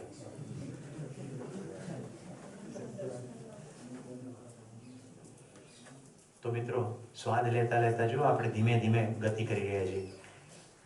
શરીરની પાંચેય ઇન્દ્રિયોનો સ્વાદ પણ આસ્વાદન ક્રિયા છે, પછી એકબીજા વચ્ચેના સંબંધ એ પણ આસ્વાદન ક્રિયા છે. મારા એક મિત્ર દુષ્યંતભાઈ ઓફિસમાં એક દીકરીને બોલાવીને કહે કે આને આપઘાત કરવાની કોશિશ કરી, તમે એને થોડી મદદ કરો. મેં કીધું શું કેસ થયો? કેસ એવો થયો કે માતાજીને કેન્સર થયું, પિતાજી તો ઘર છોડીને ચાલી ગયેલા. કેન્સરમાં પડેલી માને બચાવવા માટે છોકરીએ જેટલું ઘરમાંથી વેચી શકે બધું વેચી નાખ્યું. વાસણ સુદ્ધા બિનજરૂરી જતા રહ્યા, દાગીના પૈસા ખતમ થઈ ગયા, બધેથી પૈસા માંગવાનું શરૂ કર્યું. તમને બધાને ખબર હશે કેન્સરમાં રેડિયોથેરાપી, કીમોથેરાપી ખૂબ પૈસા લાગે. સરિતાને કોઈ નોટમાં ધ્યાન ના રાખે. એક પણ વાર નોટમાં ધ્યાન જશે, જીવન ક્રિયા નહીં પકડાય. કારણ કે જીવન ક્રિયામાં એક કે એક શબ્દ ઉપર ધ્યાન આપો. થોડી સમય માટે કમ્પેરિઝન છોડી દો. એ છોકરી કેન્સરમાં માને બચાવવા માટે જે થઈ શકતી હતી બધું કરી, પૈસા ખતમ થઈ ગયા. હવે શું કરે? કોલેજના દોસ્તોનો સંપર્ક કર્યો. હવે આને ડેટા એન્ટ્રી ઓપરેટરનો કોર્સ કરેલો, સાદું કોમ્પ્યુટરમાં ક્યાંક ડેટાનું કામ કરે, 2-3 હજાર રૂપિયા કંઈક મળતા હશે. કોઈ કોલેજના વિદ્યાર્થીએ કહ્યું એને કે આવી રીતે તો તારી માં મરી જશે, તારે ક્વિકલી પૈસા બનાવવા પડશે. કોલગર્લ થઈ ગયા. કોલગર્લ સમજાય છે ને, પ્રોસ્ટિટ્યુશન, વેશ્યાવૃત્તિમાં પડશે તો તને ફટફટ પૈસા મળશે. એ છોકરીએ પ્રોસ્ટિટ્યુશનનું કામ શરૂ કર્યું. પૈસા મળવા લાગ્યા, માની ટ્રીટમેન્ટ ચાલુ થઈ, માં સાજી થઈ ગઈ. એને કામ બંધ કરી દીધું. પણ તમે જાણો છો તેમ પછી લોકો કોલ કર્યા જ કરે, કારણ કે એનું આઈડેન્ટિટી, ઓળખ એવી થઈ ગઈ હોય કે આ વેશ્યા છે. માં બચી ગઈ, પણ 6 મહિના પછી બાથરૂમમાં લપસવાને કારણે ભટકાવાથી માથું પડી ગઈ ને મરી ગઈ. હવે છોકરીના મનમાં પાપ ગ્રંથિ ઘૂસી ગઈ હતી. કઈ પાપ ગ્રંથિ? કે હું ખોટું કરું છું. એની સાથે પાપ પુણ્યના ખ્યાલો પણ હતા. કેવા ખ્યાલો? કે આને મને સજા મળશે. તો જેવું માનું મૃત્યુ થયું એટલે છોકરીએ તારવી લીધું કે મારા પાપની સજા મારી માને મળી. એટલે છોકરીએ આપઘાત કરવાની કોશિશ કરી અને પછી કેસ મારી પાસે આવ્યો. હવે જુઓ મિત્રો, મારે એને કંઈ પણ સલાહ અપાય એ પહેલા મને અંદર જે પ્રકાશ થયો વિકર જીવન વિદ્યાએ, આ લગભગ 12 વર્ષ પહેલાની વાત કરી રહ્યો છું.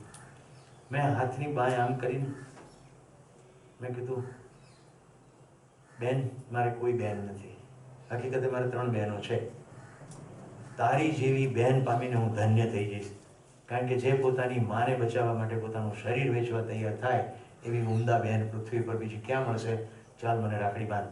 પેલી દોરી હોય ને ફાઇલ બાંધવાની લાલ કલરની, એ દુષ્યંતભાઈના ટેબલ પર પડી હતી, એણે મને દોરી બાંધી. મેં કીધું આજથી હું તારો ભાઈ છું.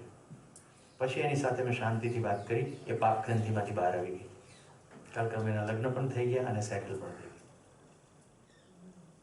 વાર્તા પૂરી. કેટલાનું ધ્યાન સંબંધ ઉપર ગયું.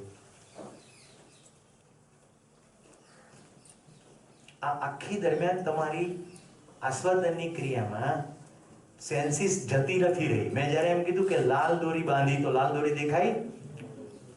રુચિ જે છે, સ્વાદમાં રુચિ છે, 5 રુચિઓ એ રહે છે. રાખડી બાંધવાની ક્રિયા પણ દેખાય, પણ તમારું ધ્યાન શેની ઉપર ગયું? સંબંધ ઉપર. સુરેશે એની સાથે કયો સંબંધ બાંધ્યો? ભાઈનો. અને એ એકદમ સંપૂર્ણ હતું. એક બીજા ભાઈની વાત કરું છું. એની દીકરીએ આપઘાત કરવાની, એની બહેને આપઘાત કરવાની કોશિશ કરી. શું કામ? 14 વર્ષનું લગ્ન જીવન અને 2 દીકરીઓ.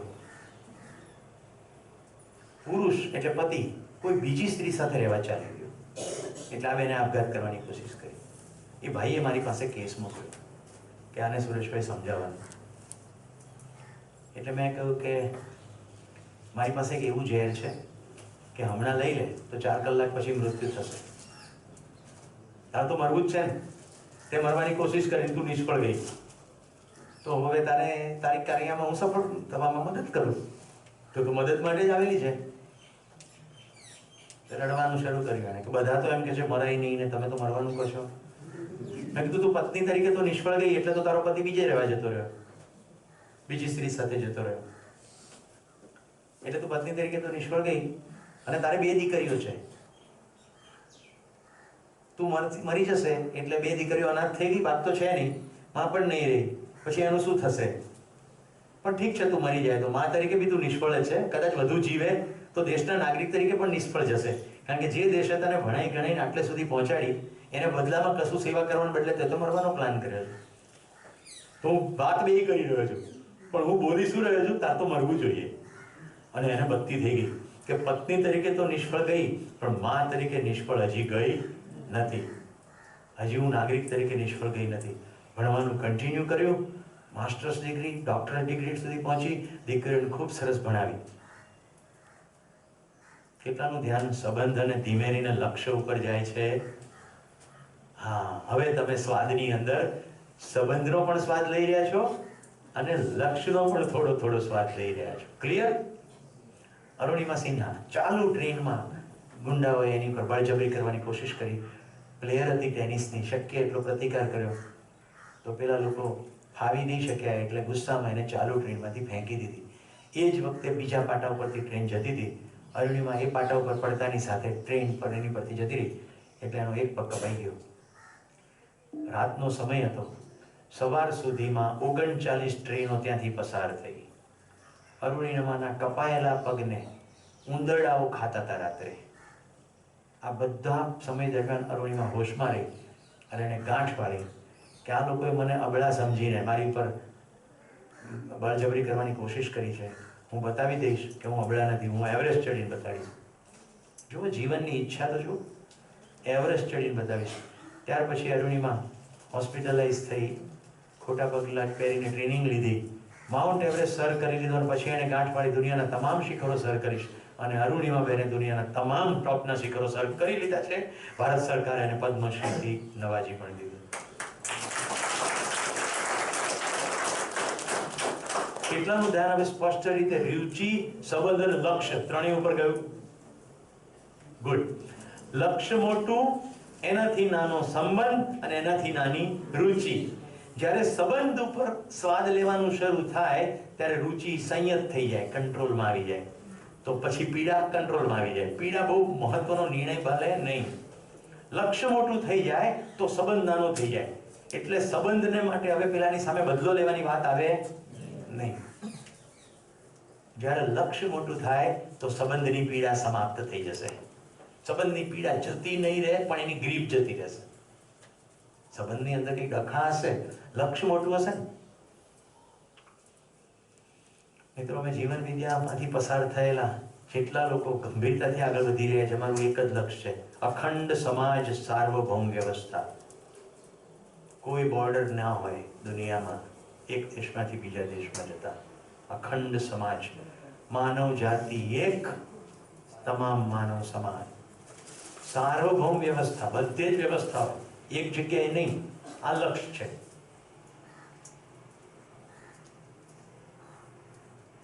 આ લક્ષ્યથી નીચે લક્ષ્ય મંજૂર નથી.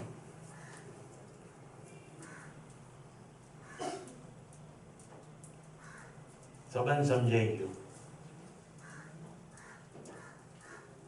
લક્ષ્ય જ્યારે સમજાય, લક્ષ્ય સ્પષ્ટ થાય, ત્યારે એના પ્રકાશની અંદર સંબંધ સંયત રીતે અભિવ્યક્ત થાય. એના પ્રકાશમાં રુચિઓ પણ સંયત થઈ જાય. તો સ્વાદ લેવાની ક્રિયા તો ચાલે જ. જેમ કે વિશાલ મને કે તમે સાંજે શું જમશો, તો હું કહું હાંડવો. ઓકે, તો રુચિ બંધ નથી થઈ ગઈ.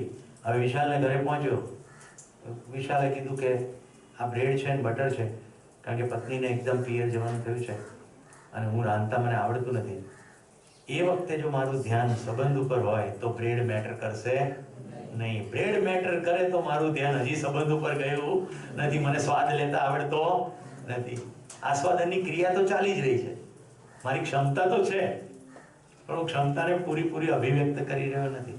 મારી ક્ષમતા તો માનવ થવાની છે, પણ હું તો હજી પશુવૃત્તિમાં જ છું. મારું ધ્યાન હજી રુચિમૂલકતામાં જ છે. તો હવે સંબંધ સમજાયો. હવે હું ઘરે પહોંચ્યો છું, બ્રેડ અને બટર છે, અને વિશાલ કહે છે કે સાહેબ તમે જમી લેજો, કારણ કે મારે હોસ્પિટલ જવું પડશે. એક સગા દાખલ કર્યા છે એટલે મારે હોસ્પિટલ જવું પડશે.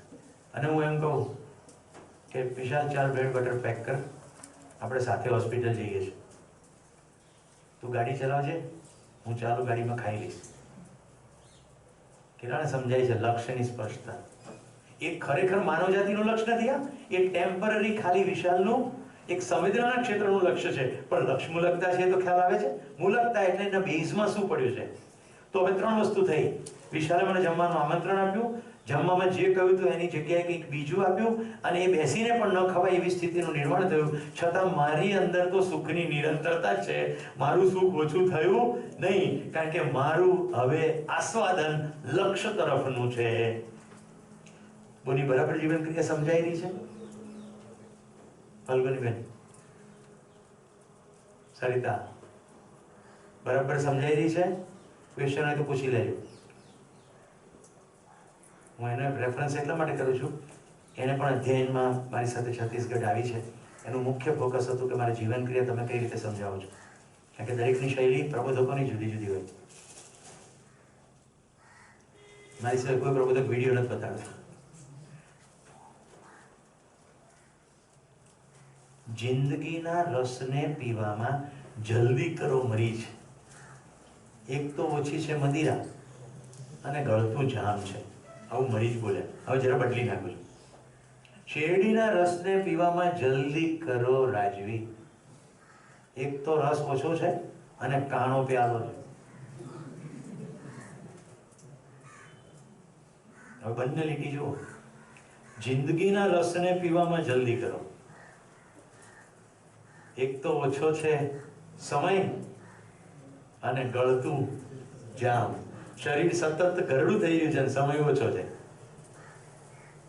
લક્ષ્ય તરફ ધ્યાન જાય છે જ્યારે કે લક્ષ્ય શબ્દ બોલવામાં આવ્યો નથી. તો જિંદગીનો રસ એટલે નિરંતર સુખની પ્યાસ. આપણું લક્ષ્ય શું છે બધાનું? નિરંતર સુખ. થોડું સુખના તમને ટુકડા તો જોવા મળે, સહેજ અનુભવમાંથી પસાર પણ થાય, રાઈટ? આ નિરંતર થઈ જાય એ આપણું લક્ષ્ય છે. અને નિરંતર તો જ થશે સ્વયંમાં સમાધાન, પરિવારમાં સમૃદ્ધિનો ભાવ, સમાજની અંદર સુરક્ષા અને પ્રકૃતિમાં સંતુલન. આનાથી નીચે લક્ષ્ય છે નહીં. તો તમારું મારું લક્ષ્ય અલગ નથી, એક જ છે. કાલ પ્રશ્ન તો જવાબ મળતો જાય છે. સમગ્ર માનવ જાતિનું લક્ષ્ય એક જ છે, સંપૂર્ણતાનું જ લક્ષ્ય. અખંડ સમાજ, સાર્વભૌમ વ્યવસ્થા.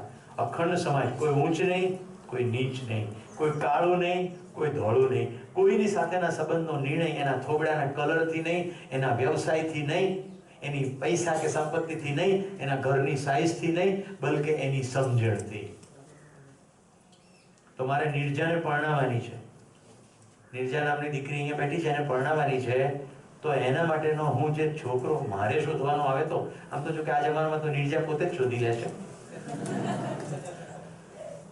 નિર્જા સુરતથી આવી છે, પણ સમજો કે મારે શોધવાનું થાય તો મારે શું જોવું પડે? હવે નિર્જા માટે છોકરો જોવા માટે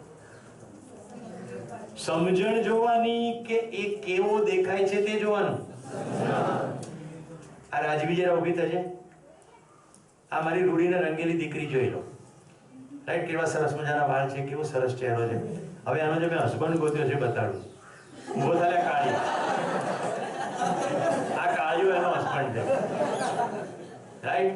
અડધો ટકલું બી છે, પણ એની સમજ તમે જોઈ. અહીંયા આવતા પહેલા મને શું કહે છે? મારે બધાને ચીકી ખવડાવી છે. કાલ મજા પડી ચીકી ખાવાની? હવે તમે મને કહો, થોબડું જોવાનું કે સમજણ જોવાની? બધાને ટેફડો પડ્યો કે નહીં? આ મારું રાજવીનું અને રાજુનું જે પ્રણય વર્તુળ છે એની અભિવ્યક્તિ છે. એક માણસ બીજા માણસને સમજીને પ્રેમ કરતો થાય તો એટલામાં કદી રહેશે જ નહીં, એ ફેલાવાનો જ. જો ફેલાય નહીં તો પ્રેમ નથી, વહેમ છે. યસ.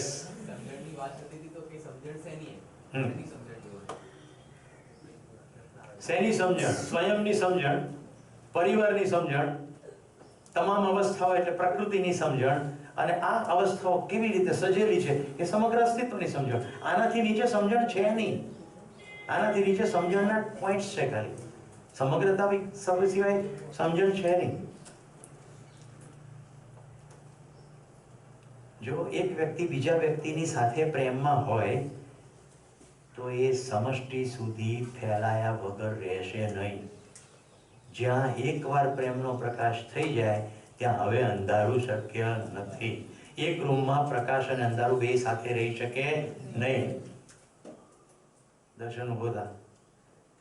આ છોકરો કે કાલે મારે બધાને, આપ મારો વિદ્યાર્થી છે ને, એનો ત્રીજો શિબિર છે, મારી સાથે હિમાલયમાં પણ આવી ગયો અને શિબિર પણ કરે, કે મારે બધાને ડીસાનો માવો ખવડાવો છે, દૂધનો. લઈ આવ્યો છે. પહેલા તો અમને થયું કે સંખ્યા, બધાને વહેંચણી કેવી રીતે, પછી અમે થોડીક વાત કરીને નિર્ણય લીધો. એ કદાચ તમને વ્યક્તિગત રીતે ઓળખતો નથી, પણ મને તો ઓળખે છે ને. મને ઓળખે છે, એને ખબર છે હું માનવ છું ને એ માનવ છે. એકલા એકલા ખાય ને કોઈ દર ગાલ પચોળા ના થાય, પણ એકલા એકલા ખવાય નહીં. ખ્યાલ આવે છે? પ્રેમ સમજાય છે એટલે પ્રેમને પૂર્ણ મૂલ્ય કહે છે, જેની અંદર વાત્સલ્ય, મમતા, કૃતજ્ઞતા, શ્રદ્ધા, કરુણા બધા મૂલ્યો એની અંદર સમાવિષ્ટ થઈ જાય. સ્વાદ લેવાની ક્રિયા સમજાઈ ગઈ? ઓકે, તો સ્વાદ પૂર્વક જ પસંદગી કરીએ છીએ, ક્લિયર થઈ ગયું? આસ્વાદન પૂર્વક ચયન. જેવો સ્વાદ લઈશું એવો નિર્ણય લઈશું. તો નિર્જા માટેનો છોકરો જોવા ગયો અને રુચિમૂલક સ્વાદ લીધો કે નિર્જા તો ગોરી છે, સ્વેટર ધોળું પહેરે છે, તો છોકરો તો ગોરો હોવો જોઈએ. તો મેં શેનો સ્વાદ લીધો? રુચિનો. છોકરા તો પસંદ કરી નાખ્યો, બરોબર? લગ્ન પણ કરી નાખ્યા, કારણ કે છોકરો ગોરો જોયો, ઘર મોટું જોયું, પાસબુકની કોપી માંગી, એની અંદર 1 કરોડ રૂપિયા પડ્યા હતા. મેં કીધું બસ નિર્જા, તું હવે ખાધે પીધે સુખી થઈશ, એવો ભ્રમ. ઓકે, એટલે નિર્જાબેન તો પરણીને ગયા અને 1 અઠવાડિયા પછી ફોન આવ્યો, પપ્પા મારેથી અહીંયા નહીં રહેવાય. કેમ? આ રોજ રાત્રે 1 અઠવાડિયાથી 1 વાગે પહેલા ઘરે આવતો નથી અને મોંમાંથી સખત રીતે દારૂની વાસ આવે છે. મેં એને પૂછ્યું કે તમે દારૂ કેમ પીવો છો? તો એ કહે છે, તું પછી પહેલા મારે દારૂ અવાજ નહીં કરવાનો, તું મારી પત્ની છે, તું મારી બોસ નથી, તું મારી ગુલામ છે. નિર્જા કહે છે, હું માનવ છું, સ્વતંત્ર છું. તું સ્વતંત્ર કેવી રીતે હોઈ શકે? તું મારે આધીન છે. આ ઘટના ઘટી નથી. આમાં શું છે, બધા રિસેસમાં નિર્જાને ફરી વળે કે તારા બાપુ હા આવો મૂર્ખો હતો. નિર્જા મારા માટે પુત્રી વચ્ચે, દીકરી છે નહીં, આમ શરીરમાંથી નથી આવેલી, પણ પ્રસંગ માટે મને એમ લાગ્યું કે ઉદાહરણ કહું.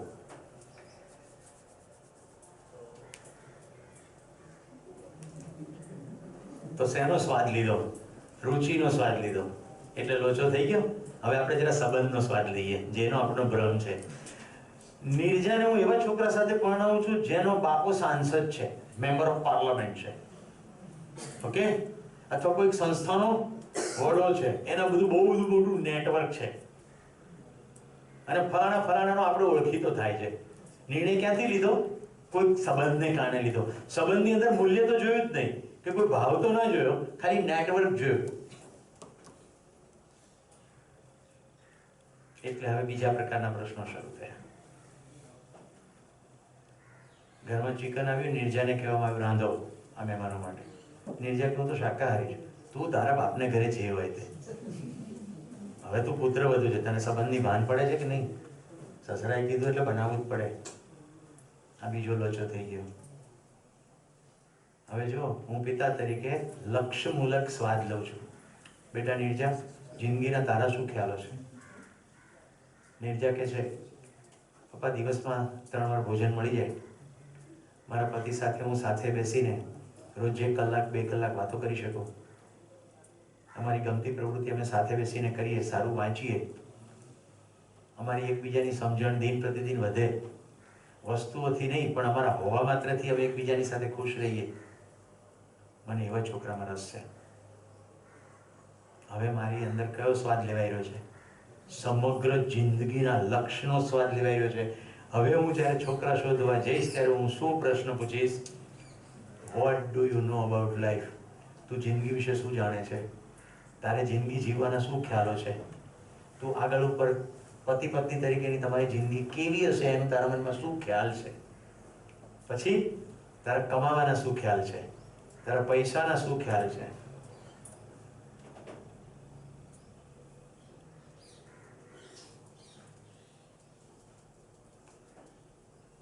આ બધી સવાલ જવાબને અંતે મને સ્પષ્ટ થઈ જશે કે આ છોકરો મારી દીકરીને સુખના પ્રદેશમાં દોરી નહીં જાય, ધક્કો નહીં મારે, હાથ પકડીને ચાલશે.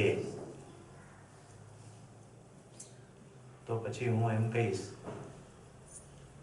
કેટલા કલાકમાં બેસાશે માંડવી? પછી મુહૂર્ત આવશે ખરું? હોલ આવશે, ડેકોરેશન આવશે, ઘોડો ને ગધેડો ને ફટાકડા આવશે. જે મંગલ વેળામાં લક્ષ્યની સ્પષ્ટતા થાય એને કહેવાય મુહૂર્ત. જે મંગલ વેળામાં લક્ષ્યની સ્પષ્ટતા થાય એને કહેવાય મુહૂર્ત. આપણે મુહૂર્ત કોને કહીએ? અમુક પ્રકારનો ગ્રહ બીજાની સામે ત્રાસી આંખે સીધી આંખે જોવે ને એ ટાઈમ કાઢીએ. 12:39 હસ્તમેળાપ. 12:39 તો પેલી બ્યુટી પાર્લરમાં હોય અને વરરાજો તો હજી ઠેકડા મારતો હોય. 2:39 પહેલા તો માંડવે ના આવે. બધી જ કંકોત્રીઓમાં સમય છાપેલા હોય છે, એ સમય હસ્તમેળાપ થતા નથી. કારણ કે લખવામાં શું જાય છે? સ્વાદ તો કંઈક બીજો જ લઈ રહ્યા છીએ. આપણને સમયનો સ્વાદ નથી, લક્ષ્યનો સ્વાદ નથી, પ્યોર અને પ્યોર રુચિનો જ સ્વાદ છે. મારી બહેનના લગ્ન, નાની બહેનના, બ્રાહ્મણ કુટુંબની જાન આવવાની. એ લોકો કે અમે સમયની બાબતમાં બહુ પાબંદ છીએ, એ જ પ્રમાણે હસ્તમેળાપ થશે. મેં કીધું બિલકુલ એ પ્રમાણે આયોજન થશે. હું હાથ જોડીને મારી બહેનના સસરાને કહું છું, સમય વીતી જશે, બધું જ તૈયાર છે, તમે જાનને ઝડપથી લાવો. જે એની સાસુ અતિ દુરાગ્રહી હતી સમયની, મને કહે છે હવે તો મોડું જ થશે. પહેલાય ક્યારેય સમયનો સ્વાદ નહોતો, લક્ષ્યનો સ્વાદ નહોતો, ખાલી અહમ હતી.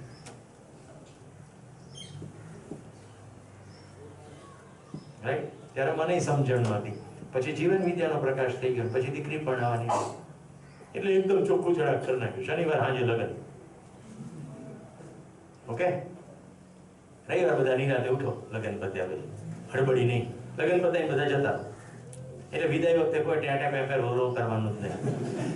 મારી દીકરીની વિદાય થઈ છે, એટલી સરસ છે, તમારો નિર્ણય કરવાનો તો તમે એમ જ કરશો. બધા મહેમાનો જમી જતા રહ્યા. જાન આવી હતી ઉત્તર પ્રદેશમાંથી, એટલે એક હોટલમાં બધાને રાખવાના હતા, ત્યાં જ લગ્ન હતા. પછી બધા પોતાના રૂમમાં જતા રહ્યા, અમે અમારા રૂમમાં જતા રહ્યા. સવારે જે વિદાયનો કોઈ સમય મુહૂર્ત તો હતું જ નહીં, લગ્નનું મુહૂર્તનું સમય નહોતું, તો વિદાયનું ક્યાંથી હોય? એટલે કઈ રાખ્યું હતું, જે ગાડીમાં જવાનું અમે બેસી જાય. એટલે મારી દીકરી બેઠી, અમે પતિ પત્ની બહાર આવ્યા. વિનુભાઈ મારા મોટા ભાઈ ગણું છું, સાથે બાય, જય હિન્દ, આવજો. ગાડી જતી રહી. કોઈ આંખમાંથી એક આંસુનું ટીપું કોઈને પડ્યું નહીં. યસ,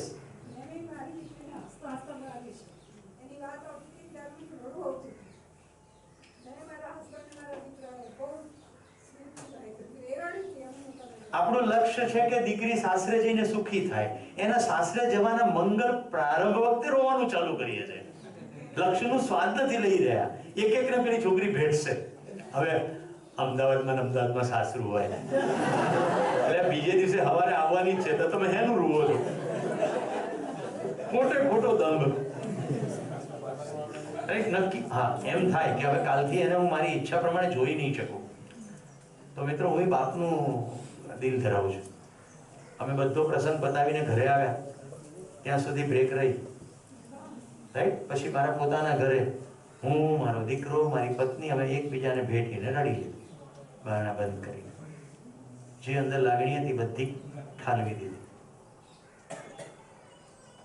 માણસ છીએ, સંવેદના બંધ નહીં થઈ જાય. સંજ્ઞાનશીલતાના પ્રકાશમાં સંવેદનશીલતા સંયત થઈ જશે. સંયત એટલે નિયંત્રિત થઈ જશે, કંટ્રોલ થઈ જશે. ખબર પડશે કે શું કરીએ તે યોગ્ય કહેવાય. ક્લિયર? સમજાય છે? મુદ્દો સમજાય છે? અમારો જે વિવાહ પક્ષ હતો એ લોકો ઉત્તર પ્રદેશની તો દરેક શાદીની અંદર દારૂ હોય જ. અમે અમારા વિવાહને હાથ જોડીને કહી દીધું, ના તો અમે પીરસીશું, ના તમારી આવી કોઈ પ્રક્રિયાની અંદર કોઈ પણ જગ્યાએ કોઈ પણ રીતે સહાયક થઈશું. કોઈ પણ રીતે નહીં.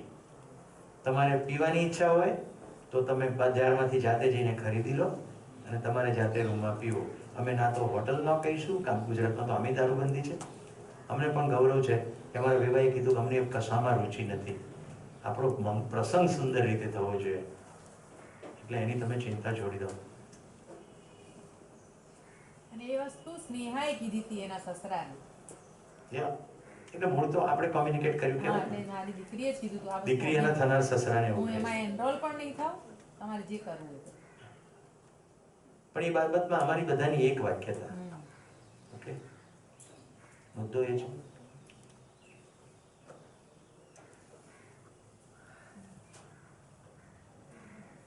જ્યારે સ્વાદની ખબર પડે ને, લક્ષ્યની, તો તમામ પ્રકારના દંભ, ડ્રામા, નાટક બધું ખરી પડશે. લક્ષ્યનો સ્વાદ નથી આવતો ત્યાં સુધી સંબંધના ક્ષેત્રમાં ડ્રામા ચાલે. લક્ષ્યનો સ્વાદ આવે પછી સંબંધના ક્ષેત્રમાં પારદર્શિતા આવે છે. શોષણ નથી થતું, પોષણ થાય છે. જે ક્રિયાઓ થાય છે બધી સ્પષ્ટતા સાથે થાય છે, સામેવાળી વ્યક્તિના આદર સાથે થાય છે, કારણ કે લક્ષ્ય પર ધ્યાન જતું રહ્યું છે. સંબંધ તોડીને લક્ષ્ય એચીવ કરી શકાશે નહીં. અને આપણે બધાની સાથે સંબંધથી જોડાયેલા છીએ. તો મિત્રો માત્ર બ્રેક ક્રિયા ઉપર મેં તમારું ધ્યાન આ 1.5 કલાક દરમિયાન ખેંચ્યું છે. 10 થઈ ગયા, રાઈટ. બ્રેકમાં જતા પહેલા સમરી કરી દઉં છું. સતત સ્વાદ લઈએ છીએ અને સ્વાદને અનુરૂપ જ પસંદગીઓ કરીએ છીએ. આપણી અંદર બે ક્રિયા સતત ચાલી રહી છે, સ્વાદ લેવાની ક્રિયા અને પસંદગીની ક્રિયા. પસંદગીનો નિર્ણયને અનુરૂપ આપણે શરીરને ચલાવીએ છીએ. તમે રૂમમાં બેસવાનું પસંદ કર્યું છે એટલે 1.5 કલાક બેસી રહ્યા છો, અને આ પસંદગી સતત છે એટલું વધી જતા નથી રહ્યા. દરેક ક્ષણે પસંદગી ચાલુ જ છે. બેસવાનું છે. 1.5 કલાક સુધી આ પસંદગી સતત છે. સમજાય છે? આમ કરતા નથી કે બેસું કે ના બેસું. ઇટ્સ કન્ટિન્યુઅસલી ચોઇસ, કારણ કે સતત સ્વાદ લઈ રહ્યા છે. કેટલાને આ સેશનની અંદર એકદમ ટેસડો પડ્યો. હવે જો આ કયો સ્વાદ છે જરા જોઈએ, હાથ ઉપર કરીને કહો. હમણાં જે તમારી મારી વચ્ચે 1.5 કલાક જે સંવાદ થયો એમાં શેનો સ્વાદ આવ્યો? જૂના શિબિરાર્થી સિવાય કહો. ધવલ કે છે સમજણનો સ્વાદ આવ્યો. બીજો કોઈ? સંબંધનો, પ્રેમનો એટલે સંબંધનો, મૂલ્યનો, લક્ષ્યનો. ઓકે, તો લક્ષ્યનો, એનાથી પછી નીચે સંબંધનો. કોઈ એવું ના કીધું કે તમારા અવાજનો સ્વાદ આવ્યો, કોઈ એવું ના કીધું કે કવિતાનો સ્વાદ ના આવ્યો. અભિનંદન, બધાનું ધ્યાન હું જ્યાં ખેંચવા ઈચ્છતો હતો ત્યાં પહોંચી ગયું છે, રાઈટ. ગીતનો સ્વાદ આવ્યો હોત તો રુચિ મુલકતા, કવિતાના શબ્દોનો સ્વાદ આવ્યો હોત તો રુચિ મુલકતા, પણ સંબંધનો સ્વાદ આવ્યો, પ્રેમનો સ્વાદ આવ્યો, લક્ષ્યનો સ્વાદ આવ્યો, તો તમારા આસ્વાદનની અંદર હવે શિફ્ટિંગ છે. હવે જોઈએ આ સ્વાદને આધારે ભવિષ્યમાં પસંદગી કેવી રીતે થશે.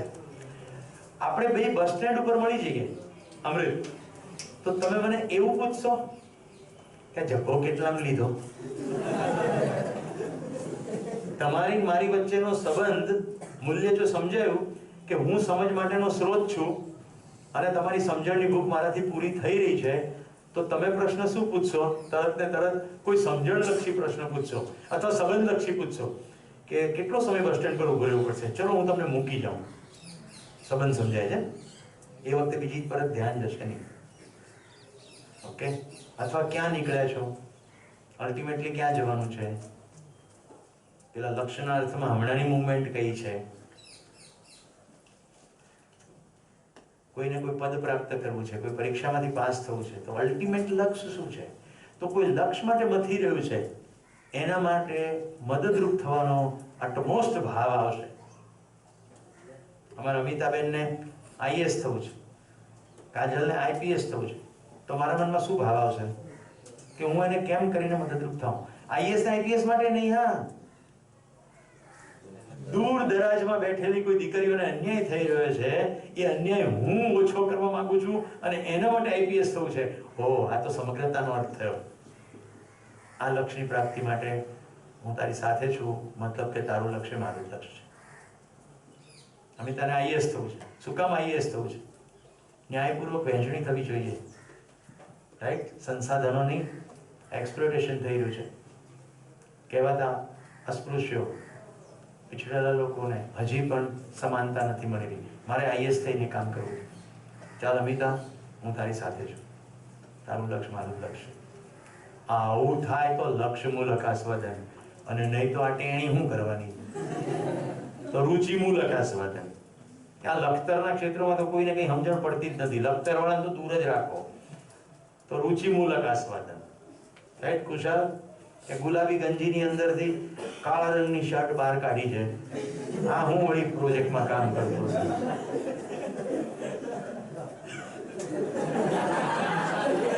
ધવલ બહાર આવી જાય. ધવલની એક તો મજા કરવી છે, ભાઈ આ ડુપ્લિકેટ હાર્દિક દેખો. આ રુચિ મૂલક આસ્વાદન છે. પેલો હાર્દિક પટેલ છે ને, એના જેવો દેખાય છે ને, બે જા. કેટલાનું ધ્યાન ગયું કે પાર્ટિસિપેશનમાં ધવલના જે જવાબ છે એકદમ સ્પષ્ટ આવે છે. હવે જોવાની ઇન્ટરેસ્ટિંગ વાત એ છે, બધાનું ધ્યાન જવું જોઈએ અહીંયા કે ચહેરો જોવાય નહીં. જો ચહેરા ઉપર ધ્યાન ગયું તો હજી રુચિ મૂલકતામાં જ ફસાયેલા છે. હિન્દી પિક્ચરનું એક સરસ ગીત આવેલું, દિલ કો દેખો ચહેરા ના દેખો, ચહેરે ને 1000 को दूंगा. જોયું? તરત હશે આ રુચિ મૂલકતા. ના, 1000 નહીં, લાખો છે. એવું થયું? કેટલાને થયું? એ ચિત્રણ ક્રિયા છે. હમણાં ચિત્રણ આવીને જોઈએ. ચહેરે ને લાખો કો લૂંટા, દિલ સચ્ચા ઓર ચહેરા જૂઠા. તો હવે કઈ દિલથી તો ચા પીવાશે નહીં, ચા તો ઓઠથી જ પીવાશે. 10 ને 10 થઈ છે, 10 ને 35 પાછા આવી જાઓ. આજે થોડોક બ્રેક ટૂંકાવું છું. ઓકે, 20 મિનિટનો બ્રેક, કારણ કે આપણે જીવન ક્રિયા બપોરે બ્રેક લઈએ ત્યાં સુધીમાં પૂરી કરવાનો પ્લાન છે, જેથી બપોર પછી સમાજ જોઈ શકીએ. ઠીક છે? નાનકડો બ્રેક છે. તમારે જેની ઉપર ચર્ચા કરવી એની પર કરજો, પણ ધ્યાન લક્ષ્ય મૂલક રહે એવી વાતો કરજો.